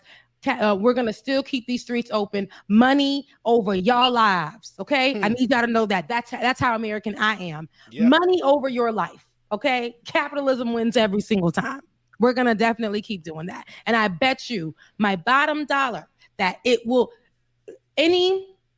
not going to be the same. Remember how everybody was getting their look, and everybody said if another shutdown comes, we're going to be in that unemployment line, and we're going to get that PPP loan, and we're going to get that EIDL loan. No, they're going to have some restrictions on that ass. You hear me? They're going to have, especially for people of color, they're going to have some restrictions on that ass, and you probably are not going to be able to do the same things that you did last time, because what they're going to do is they're going to keep these streets open. They're going to keep the prices as they are. Prices may skyrocket during possibly another shutdown. It ain't going to be the same, because they're not going to allow themselves to lose money over saving lives. They're not going to do that. But Queen, on the last show, I was asking the question, why is it that we're being indoctrinated with this false information and believing these so-called conspiracy theories? And I had a friend of mine, a very intelligent woman, Dr. Patton, who gave me a call, and she said, Brother Mac, do you know about the one person who has been so instrumental in feeding our community this misinformation? And when she told me the name, I absolutely could not believe who it was. And so again, I called Ben and told Ben about it, and Ben confirmed it, and another friend within politics confirmed the same thing. That person is Robert Kennedy Jr. So Robert Kennedy Jr., and there's an article about Robert Kennedy Jr. On NPR, where they talk about him making this documentary about the racism of medicine within the Black community. And this guy went in and got this one professor, Black professor from Yale, to be in his documentary, except they didn't tell her what that documentary was about. And so to her point, to her credit, she simply spoke about the racism that was done within medicine to the Black community, cases like the Tuskegee experiment, for instance. But she was not anti-vaccination, which Robert F. Kennedy is. And he's taking this and he's putting this misinformation out so bad that Instagram actually shut him down. But he's sending this information out all through Facebook, to the point that he's even propagating the story about how Black mothers are more likely, if they get vaccinated, for their children to develop autism, when there's no medical research that proves that. But it is this type of information that is being put out by his organization. And you know that those Kennedys got money. But he is so reckless that the Kennedy family has come out to disavow him. I mean, talk about off his rocker, but it is these types of individuals that is putting this information out within our community. And so this influencer friend of yours, talk about absolutely reckless. And I guarantee you that if she went to an American school, she was once vaccinated. So when you start looking at what this pandemic and what this virus and its evil twin is doing, you are just so incredibly, incredibly reckless. And I even wrote a post on Facebook, and Lord knows I so admire LeBron James for the positions he's taken on social justice issues of Black Lives Matter, the position he's taken on trying to help educate our children and starting his school. But yet when they asked him whether or not he was vaccinated, now anybody who knows LeBron knows that he spends a great deal of his money on his own personal health. So he would never answer the question. So I'm not trying to get inside of his privacy, but I'm saying, brother, if you are taking a look at how devastating this pandemic has been to our community, and as an influencer, please lend your voice to that. Please, because most of the, even if you don't want to do it, you got to recognize that the resources that you got for your health and that of your family, most of us don't have that type of resource for it. And again, to see what this is doing to our community. So for anybody who is an influencer, I am strongly begging you, urging you, please, Black folks, take the shot, wear the mask, because the data is sitting right there. 99.5% of people who have died from COVID were not vaccinated. Yeah. It's just wear the mask, guys. I mean, I know your favorite may have a different stance on this whole thing, but the virus doesn't care about your favorite's favorite. And your favorite's favorite is probably vaccinated. Your favorite's favorite is probably going to have money to take care of if there would be something to happen. You, on the other hand, may not get a bed in the hospital. You, on the other hand, may not be able to get an oxygen tank in the hospital in your local area. Think about those things. So take care of yourself. As Dr. Mack said, please wear a mask, get vaccinated. I started to almost go out with no mask for like a week, and I didn't feel comfortable. And, in these places that I was shopping at and things like that, I stopped going. I think I went out twice 2 months ago, and it was great. Listen, I thought, okay, vaccinated, vaccine wax, going to go dance, going to have fun. But I'm like, oh no, one of those people got the Delta variant. They ain't gonna find me in them Haitian streets right now. I'm not going to dance. I could dance in my house. I'll tell you what, Queen, I was the same way. And it was only until somebody came on this show and started talking about how lethal that Delta variant is, because I was like you. Once I got vaccinated, good. I'm walking in and around with no mask. And Dr. Patton, my good doctor, called me up and she said, I heard you on that show. You better get that damn mask on. I'll kick your ass. And she said that, like it or not. So me and that mask, we are about that business right now. Right. Yeah, no, totally. And then for I'm gonna do this quick point. David, you dropped this over the weekend, and then we're gonna go to a quick break. But there's a device actually designed to spot early signs of dangerous falls in oxygen levels in COVID patients, and it works less well in those with darker skin. And this is according to BBC News. The NHS England and Medicines regulator, the MHRA, say pulse oximeters may sometimes overestimate oxygen levels. The devices beam light through the blood, and skin pigmentation may affect how light is absorbed, they say. So even what's being created to literally point out COVID-19 to assist in that ain't gonna benefit Black folks. There's some of these things that they're making to help out and to detect early signs of COVID-19. We won't be in that number. Literally, this is saying that this is going to be a disservice for Black people, and not only that. Let me give you a pause on that, because when my mom was sick with COVID, I actually purchased a pulse oximeter. So they were actually made to measure, not necessarily for COVID, but they were made to determine the amount of oxygen levels in your blood. So the one that I had, we bought from my mom, it basically is a beam that goes through your fingernail and goes down basically to the other side. So it picked up on my mom with no problem. I used it on myself as well too. And once we went to the hospital, they even accredited that us going to the hospital as quickly as we did to the pulse oximeter for us using it. So when I saw that article, I'm just like, I don't know how that the pigmentation would affect, because it goes through your fingernail. It's just like one of those things that you go through when you go to the hospital and they put it on your finger. It's the same thing. So I'm just like, I don't know what science that is, but just speaking from my personal experience, they work fairly well. This is for this particular brand, right? Okay. So Bubba, are you saying that it worked for you and your family? Yes, it did. And what was the cost on it? Those pulse oximeters, I think, were about $50, between $50 and $60. And where did you get it from? CVS. That's where we got ours from. Okay. And when I tell y'all, I really accredit that thing to help save my mom, because had I not stopped in and bought it before I got to her house, then even the paramedics, they were like, well, it's up to you to determine what you're going to do. We don't have a pulse oximeter, but that would help. I'm like, okay, well, I got one they here. Didn't even have. They didn't even have one. What made you buy it?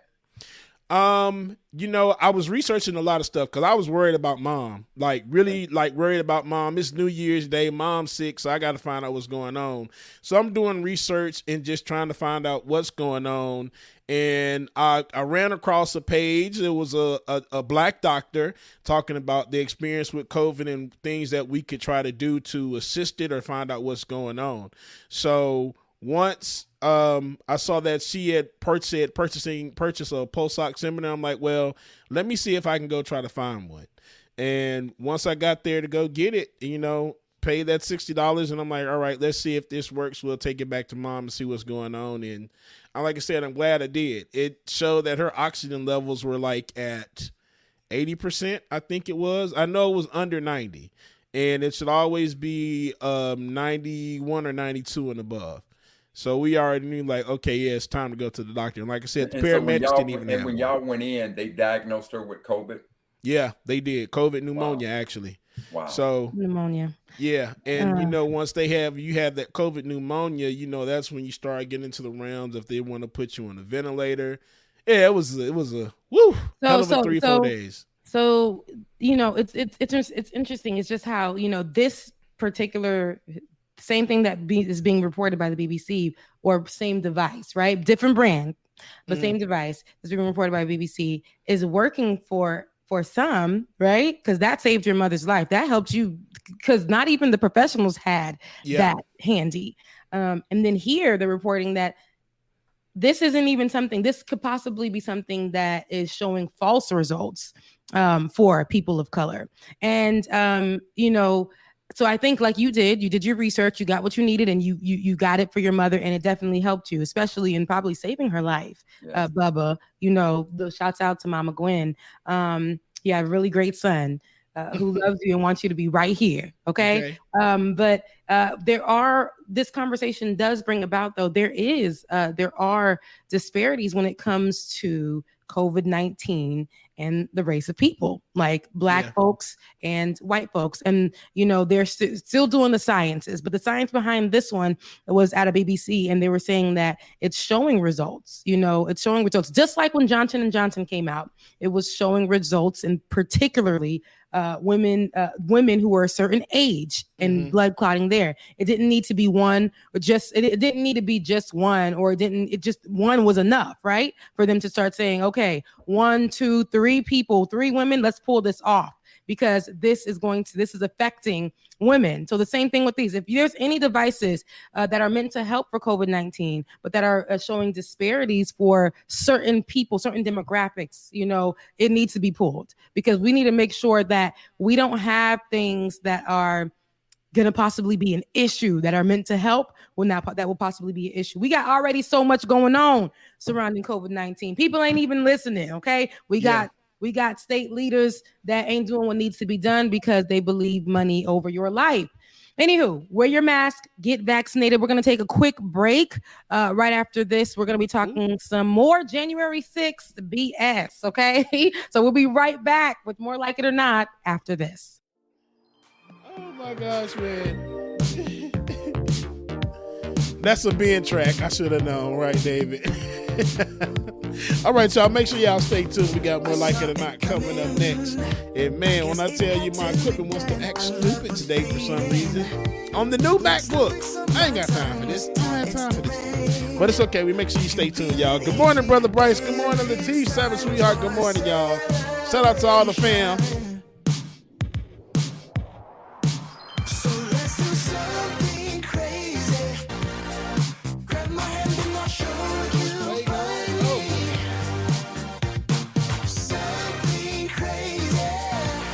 Justice, good morning, Justice. Ralph, good morning.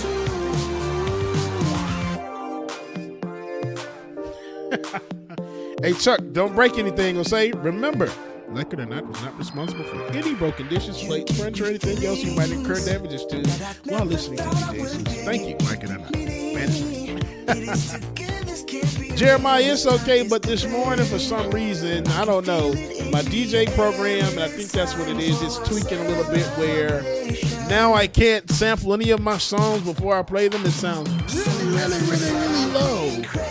So it's annoying, and I can't listen to any of my songs before that, so I'm just working on the fly here today. Yeah. But it's okay, we always make it work out right. Shout out to Mama Gwen. Mama, we love you, Mama.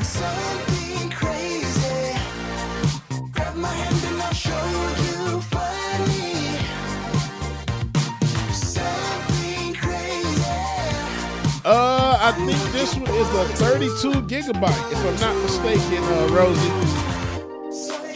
Yep, 32 gigabyte.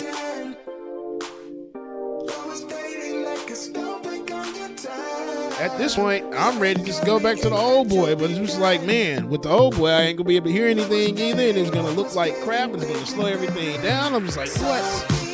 Like this morning, it just turned off all displays of my DJ mixer. So I'm like, okay, cool.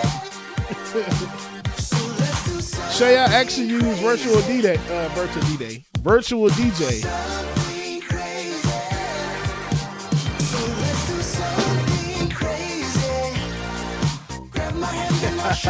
Susan, thank you so much. I appreciate that.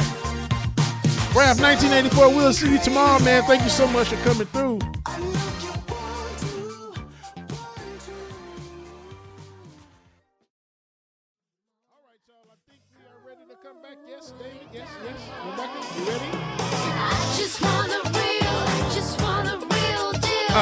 I guess so, yes. Wow. You just popped us up like that again, David. Count me down. I'm just kidding. I can't hear you, so I know you can't count me down. But anywho. Okay, here we go. Look, right. We are back. You got my address, Dr. Mac. Sent it to you. Oh, did you send it to me? I did. I sent it to you, and I know DJ Exclusive. It's in the chat here, but I sent it to you through message. But that makes sense too, doesn't it? He don't really be in this. Leave me alone, Rebecca. So, but yeah, Hey, we are DJ, back. I'm gonna just put Bubba on the on the title. Yeah, It'll get there. It will. they gonna know who it is. Don't even worry Right. about it. They'll know. Look, They'll it's know bad. exactly who it is. Yeah, before we get to this January 6th, I want to talk about Cori Bush, right? Congresswoman Cori Bush, and how she's been at the Capitol sleeping, literally fighting for the eviction moratorium to be extended. And a lot of her colleagues had took an early vacation over voting to prevent evictions. And her and a few of her colleagues have been, just a few of them have been in the front of the Capitol, literally losing sleep, protesting, trying to have the conversation about extending the eviction moratorium. But and it's an emergency. Look, I couldn't imagine if it wasn't in place. I know people who were not able to pay their rent until maybe just a few months ago. By saving up all of their money, they were able to do that back pay to their apartments. And these are like lavish apartments. They ain't had no money to pay because COVID-19 had them out of business. But that moratorium kept them in their homes. I couldn't imagine, and parents, some of them were parents, and I couldn't imagine this not being put in place, because we already have a homeless issue here in Atlanta, a huge homeless issue. And for people who were affected and are affected to this day by COVID-19, no business, no income, not able to get unemployment. Any money that was probably supposed to go to them, they probably couldn't get for some odd reason when it came to the checks from the government that we were getting. But a lot of this is if they don't go through with this, and I don't think they did, but if they don't go through with this, it's going to be a lot of hell to pay, and a lot of people in the streets. And a lot of people that can't afford to be in their homes. Now these homes are going, or now these landlords are going to have the opportunity to kick people out of these homes. Yeah. They're going to kick people out of these homes. But understand that people like Cori Bush and Nina Turner, who Ben was out there canvassing the streets for recently, these are the people that we need in our leadership. They're willing to lose sleep, literally, not for show. Okay, not to be cute, but because there are things that they actually have to fight for, and fighting for the people, and over going on vacation. It definitely means a lot. Yeah, the interesting part is that three of the loudest voices you hear are women of color: Cori, Nina, and AOC, on this issue around housing and trying to extend the stay versus allowing so many folks to be evicted. It's not surprising that you would get that type of nurturing leadership from sisters of color. And it's just something that I think we can all be appreciative of. But, one of the things we were talking about with Sister Anoa is, this is a very complex issue, because you may have situations where just regular ordinary people who have built up equity in their homes may have taken out that equity to now purchase another house or another place to use it as a rental property. And now those people are in a catch-22 where, they decided to take that risk, take equity from their home, maybe purchase another home and bring in additional income. And now because of that, you may now have tenants who cannot pay or will not pay because that, again, that knife cuts on both sides. I've certainly know some of my friends who have rental properties, and their tenants were paying before COVID. They know that these people can still pay. And yet, because of the mandate that went in of them having the option of not paying, now knowing that they can still pay, they're not paying. So it's a very complex issue, and It is. Folks are getting cut on both sides of that. It is a complex issue, and I will say that because my ex, he actually works in real estate as well, and a lot of people were just choosing not to pay. But he also, for some of the rental properties, was like, I ain't gonna pay on it either unless I receive money. I'm gonna start using that aspect of it, and I'm not gonna pay on it either until I receive the money. And for the corporation that I work for, a lot of people who are using our credit cards to for their businesses to pay. They're like, I'm not paying anything because I don't have to. So I'm just not going to do it. But then there were some people who were really calling in saying, I don't know when this is going to be open again. I don't think I can even afford the rent anymore on this place, let alone pay this credit card down. I can't do this anymore. This is just a business. COVID-19 has taken my life, has taken my business. I can't do this anymore. So it's like, yeah, you're saying like the whole spectrum, people are getting hit. But I don't know. It's just something about people being homeless that bothers me. I drive all the time in the middle of Atlanta, and I'm like, damn, for this place to be the Black Mecca, it'd be a lot of Black people outside, just right there near these really rich areas, right? Like Midtown, rolling down Buckhead. I ain't never seen. So I remember in the winter when I was strolling down on a beautiful day to go see the Lion King at the Fox. To go see Lion King on the Fox Theater, I saw and it was like 30 degrees outside, maybe 25 actually that night. And I saw so many homeless people, newborn babies, all of that just lined up. And it was mostly people of color. And I'm like, we have nothing for them in place. And if this was around COVID time, I don't even think they would know how to get their stimulus checks if they were given that. I remember the assistance that was happening. Some good people were going out and giving out Cash App cards with like Obama phones to people, so that they can get a stimulus check, had somewhere to get that money deposited because they didn't have addresses, they didn't have anything.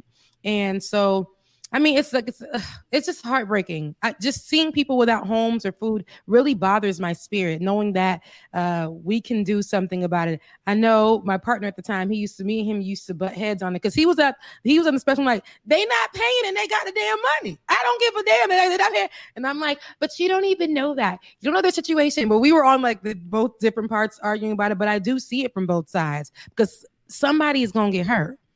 In the case of individual landlord owners, people who own homes, in those cases, for the most part, I would say most of those know what the capability of the people, because you're going to screen those people before you even rent to them.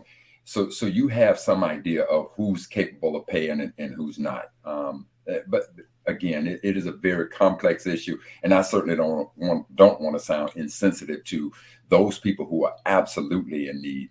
And at the same time, I think we all can recognize that there's a ton of folks who are also taking advantage of the system. Taking advantage of the system. I was taking advantage of the system of my job. I can't even lie. I was like, oh, we get days off. Hey, man, I've been around some people in the store. That's all I had to say, because there was no particular way about it, but I needed a break and I needed to still get paid on my break. So I was like, hey, I'm moving and I need to get my stuff into my home. Hey, I was around some people. Didn't have to give specifics. Yes, I was using and abusing the system at the time. But then it started being really abused and they had to lay down some law, which I do understand. Because we will abuse. We will abuse. Yes, we will. I will say that. But let's take a listen at what the Congresswoman had to say about what they were doing at the Capitol. The night went better than what a night would really look like for somebody who was really unhoused, because it could have gotten a lot colder, but it didn't. And I know because I've had to be out, sleep outside when it was colder than this. I had so many people surrounding me, so I did not feel unsafe. Whereas when I have slept out, when I was unhoused, I felt unsafe. I was very unsafe. My children were unsafe. and people, we had food, we had water, we had all of these things, and that's not what really happens. And so the night was it was necessary to continue this awareness, because we need our the powers that be to understand that we're not just going to let this go quietly when the lives of actual people that we are supposed to represent, like actual whole people, like human beings, actually are at risk by this policy decision, or the lack of one. So we're out here. And how did you feel about the support and the people came out on short notice who spent the evening? Community. It's community, because when you hear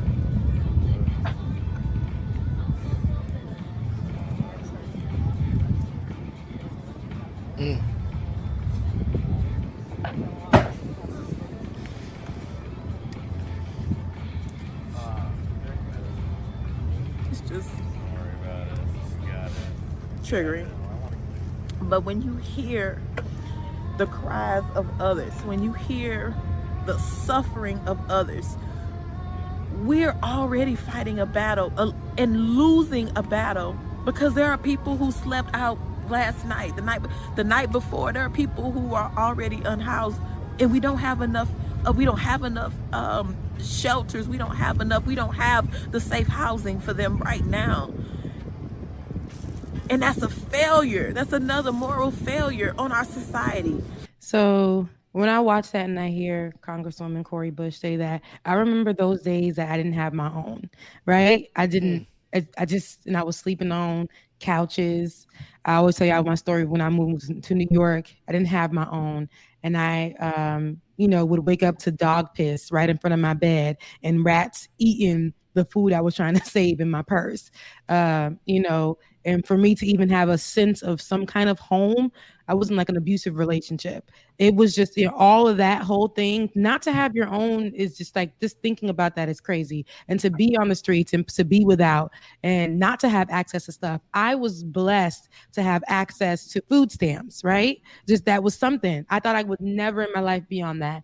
But I was blessed to have access to food stamps. No real health care, but it was something that I was able to get because they called me homeless when I lived in New York for a majority of the time I was there, until I started actually making some ends meet. But I would never want to go back there. Those cold winter nights where I got blisters on my feet because I could not afford the correct shoes during the winter. I didn't have weather shoes. I had I used to get blisters on my feet and still take 2 hours for travel time to get to my job that paid me nothing. You know what I'm saying? One time a few times I had to jump the turnstile to go because I didn't have any money to get on to the train. So there were a lot of things that I just, thought of just hearing her. And I couldn't imagine being a mother living on the streets with my kids. But her story, even now, because she was showing an example. And I love that we have leaders who can actually put their story in it. And I know some people don't like it to be like that because they do want it to be unbiased. But I think when we feel somebody and understand somebody's story and they understand what it's like to be a person, period, then we know that this person has a heart to help. When somebody hasn't not really gone through something, I mean, we saw, Nancy Pelosi and her not understanding a lot of issues surrounding Black people, and then we see her wear the kente cloth, thinking that is something that can be relatable, right? We see her saying that George Floyd died with basically a purpose, right? Like these kind of comments and things that are made for people who don't really understand. When we have somebody who looks like us and understands and has been through it, who can have the conversation and is living on the opposite side of that now and still fighting for people who are who is where she used to be, I think this is great leadership. I do think that extending this will be effective. We lose go ahead. Let me add this. Again, we talked about the complexity of this. Those who may take advantage of it, those who don't. What Representative Bush, the chord she struck with me, took me to the moral side of it. the human side of it. And so, given that we are in this capitalistic society, and you think about those leaders who left and did not take a vote on the moral side of it, think about what America did during this pandemic. America gave over $6 trillion to corporate America, meaning big banks, airlines saying that they need this money to bail out. See, again, in a capitalistic society, what I look at is when it comes to profits, corporate America wants to keep all the profits. But when it comes to their debt and they need a bailout, they want socialism. They want society to bail them out. So you think about all the $6 trillion that we gave to corporate America, and yet Democratic leaders want to leave town and not take a moral issue on housing. That's the power of capitalism. That's the greed of this country. And I lay that at the foot of all Democrats who now have the power. They could have very easily taken a vote. But trust and believe, if it's about bailing out Wall Street and bailing out corporate America, everybody is staying overtime to make that vote. But when it comes to the moral issue of making sure that Americans can have just housing, all of a sudden nobody can make that vote.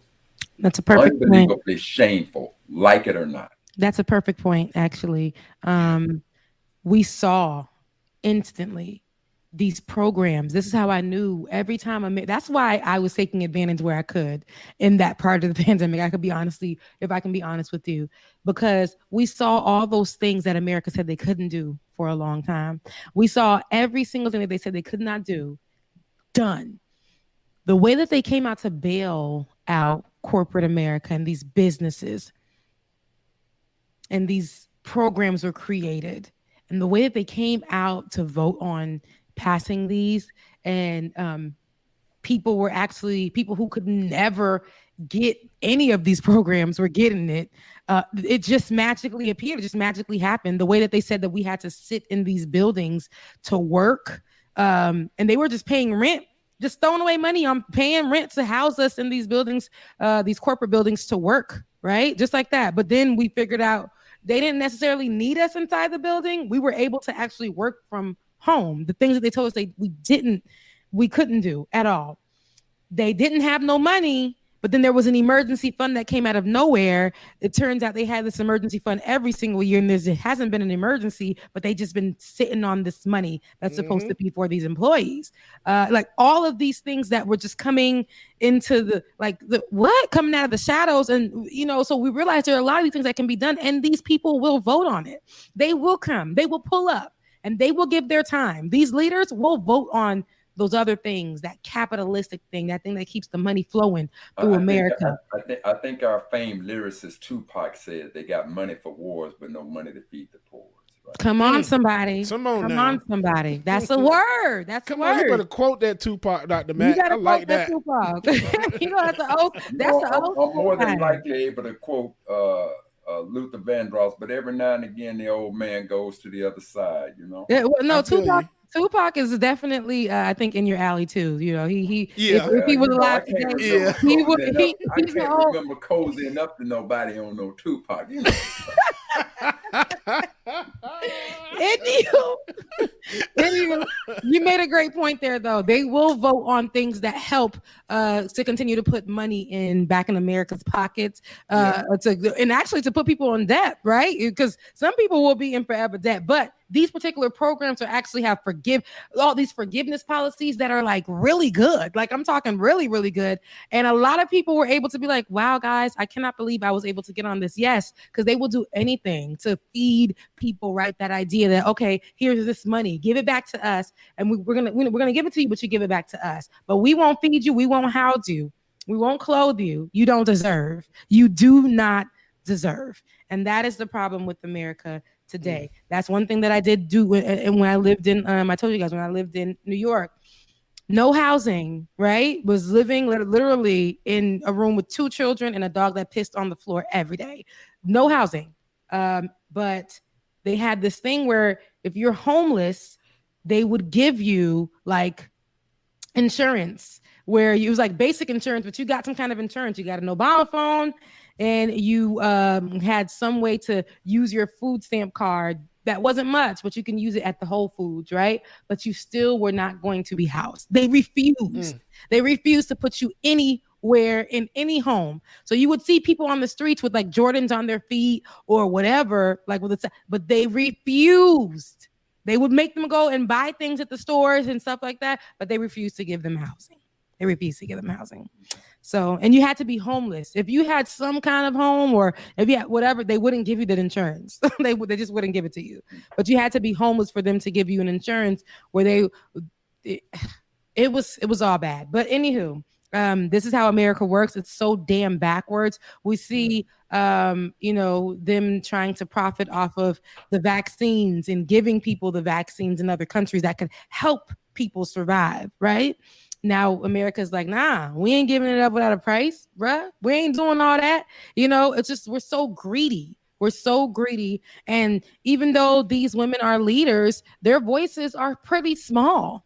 Their voices are pretty small compared to if it's just them speaking. Now imagine everybody coming together to do something only when it's popular, only when it's something that's really popular, like, that Asian hate crime bill and all that came out in 2 seconds, right? Now with George Floyd, because that conversation was so big and because we were out in the streets and because all of that was just such a big thing that highlighted a lot. That's the only reason why that got the attention that it got, and we got something out of it, but really ended up not with as much as the Asians who, it was just in a matter of weeks, got a Asian hate bill signed, But the other thing, Queen, is, time and time again, when this economy gets in trouble, too big to fail, bailing out banks, the subprime mortgage, bailing out, that's why you had the Occupy Wall Street movement, all of these things. Now this pandemic hits, and you look at the type of loans that they were giving to corporate America, and then what was corporate America doing with those loans? Instead of them reinvesting, making sure people still got their jobs, you had airline executives laying off flight attendants and the likes, but then giving them the presidents and the CEOs big bonuses, using the money for stock buybacks to enhance their shareholders, doing everything and anything they want to. So trust and believe, when this country gets in trouble based on this capitalistic society and those who make the rules, trust and believe they're at the trough first. And when they're at the trough, they're feasting. They're feasting. We had a whole, literally, I don't know why my company that I worked for was bailed out, to be honest, because we made them the most, us from working at home, we made them the most money that they've made in just a few years. We made them so much money during the pandemic, getting back money from corporations that were using their money. We were literally getting this money back, and I just don't understand. So where was this money for the employees who had to quit because they weren't able to take care of their kids? And in some of these states, some of them weren't able to work from home. They still had to work from the building. Where was this money to help these employees out? Right? And help. Where was that? That's why I say that emergency fund, they had money everywhere. I started learning so much. I was like, damn, so they got money here. And then they had this program the whole time that you had to just use a code word as an employee. And then they would be like, okay, well, since you said that, all of a sudden you would see a grant in your account. Didn't know that employees were able to get that because they don't give you that information. Wow. They don't. And so many employees, and you think I didn't give that to my employee friends? So I was sending out emails and letting them know you can do this and you can do that and you could do that, because I did not know that these programs were available, but they purposely make it hard for you to get to obtain this information. I just don't get why this greed is a thing. They want you to feel like you need them so much. They want you to feel like you're just like, without them, you cannot survive without this particular job. When in fact, during the pandemic, they could have just gave everybody the opportunity to go home, pay them to figure out what's going on with their kids, with the people that they probably, I have a friend who's a caregiver who works with me, and they could have figured out like how her getting her parent from the place that had full COVID, the facility that everybody was just getting COVID. She hadn't grabbed her mom, and now she's a full-time caregiver. they could have helped her out in some particular kind of way. And this is why I say we learned a lot during the pandemic. We learned the truth about these corporations. We learned the truth. Not that we learned the truth about America, but America, we started to see it for what we accepted America being what it was instead of trying to make excuses for it. No more. I can't be like Kamala Harris and say that America isn't particularly racist. I can't say that. We got to call a thing. And that's where I'm at with it. Now we are like it or not. Like it or not. And we are at 10:30. I mean, we done talked it through. We got the two subjects, but we done talked it through. Didn't really necessarily talk about what happened at the Capitol. But we talked about something recently that happened at the Capitol. When I say that the January 6th, we didn't get to that, but we will get to it tomorrow. Hopefully tomorrow, guys, I'm going to have hopefully David, let me know if she gets back. Vanya, I know I've been saying she's coming back, but it's been a lot of communication and time things that we're trying to work out to get Vanya to update us on what's happening with Haiti since the assassination of the Haitian president Jovenel Moïse. So hopefully we can get to her. And if we do, we'll have her on tomorrow around the 9:30 time. Is there anything that you guys want to say before we get out of here? I got calendars coming to you, Queen and DJ and David. Hey, I'm ready for my calendar because it's gonna be. I'm gonna put it right up here in the back. I gotta find somewhere for mine. It might go on the spot on the wall somewhere I can just open it up and flip to it every day. Oh no, it's gonna be sitting on your desk just like that. Okay, look, it's gonna sit on my desk because I ain't going back to the office. So I hope you ain't talking about the desk in my office because I ain't going back. Queen, as always, thank you for taking us through your kingdom or queendom. But no problem. No problem. Look, because Ben ain't here. You already know what it is. It's my queendom. You guys, it is Monday. I hope that you guys enjoy your Monday. I hope that you guys do not Monday the Monday, but you make sure that this Monday feels like Friday. Every day should feel like Friday to you. But Monday is still another day that you got a chance to wake up, breathe, walk, feel good. Hopefully COVID free. I love you guys so much. I hope I didn't sound like the baby just now. I love you guys so much. Protect and cover yourself on today and go and be great. I love you. Take it away, DJ. Love y'all, man. See y'all tomorrow. Brother Mac, peace out. Deuces. Rebecca Azor, see y'all tomorrow, man. Thank y'all so much for joining and tuning in. Shout out to Georgia Forward on the clock. There we go.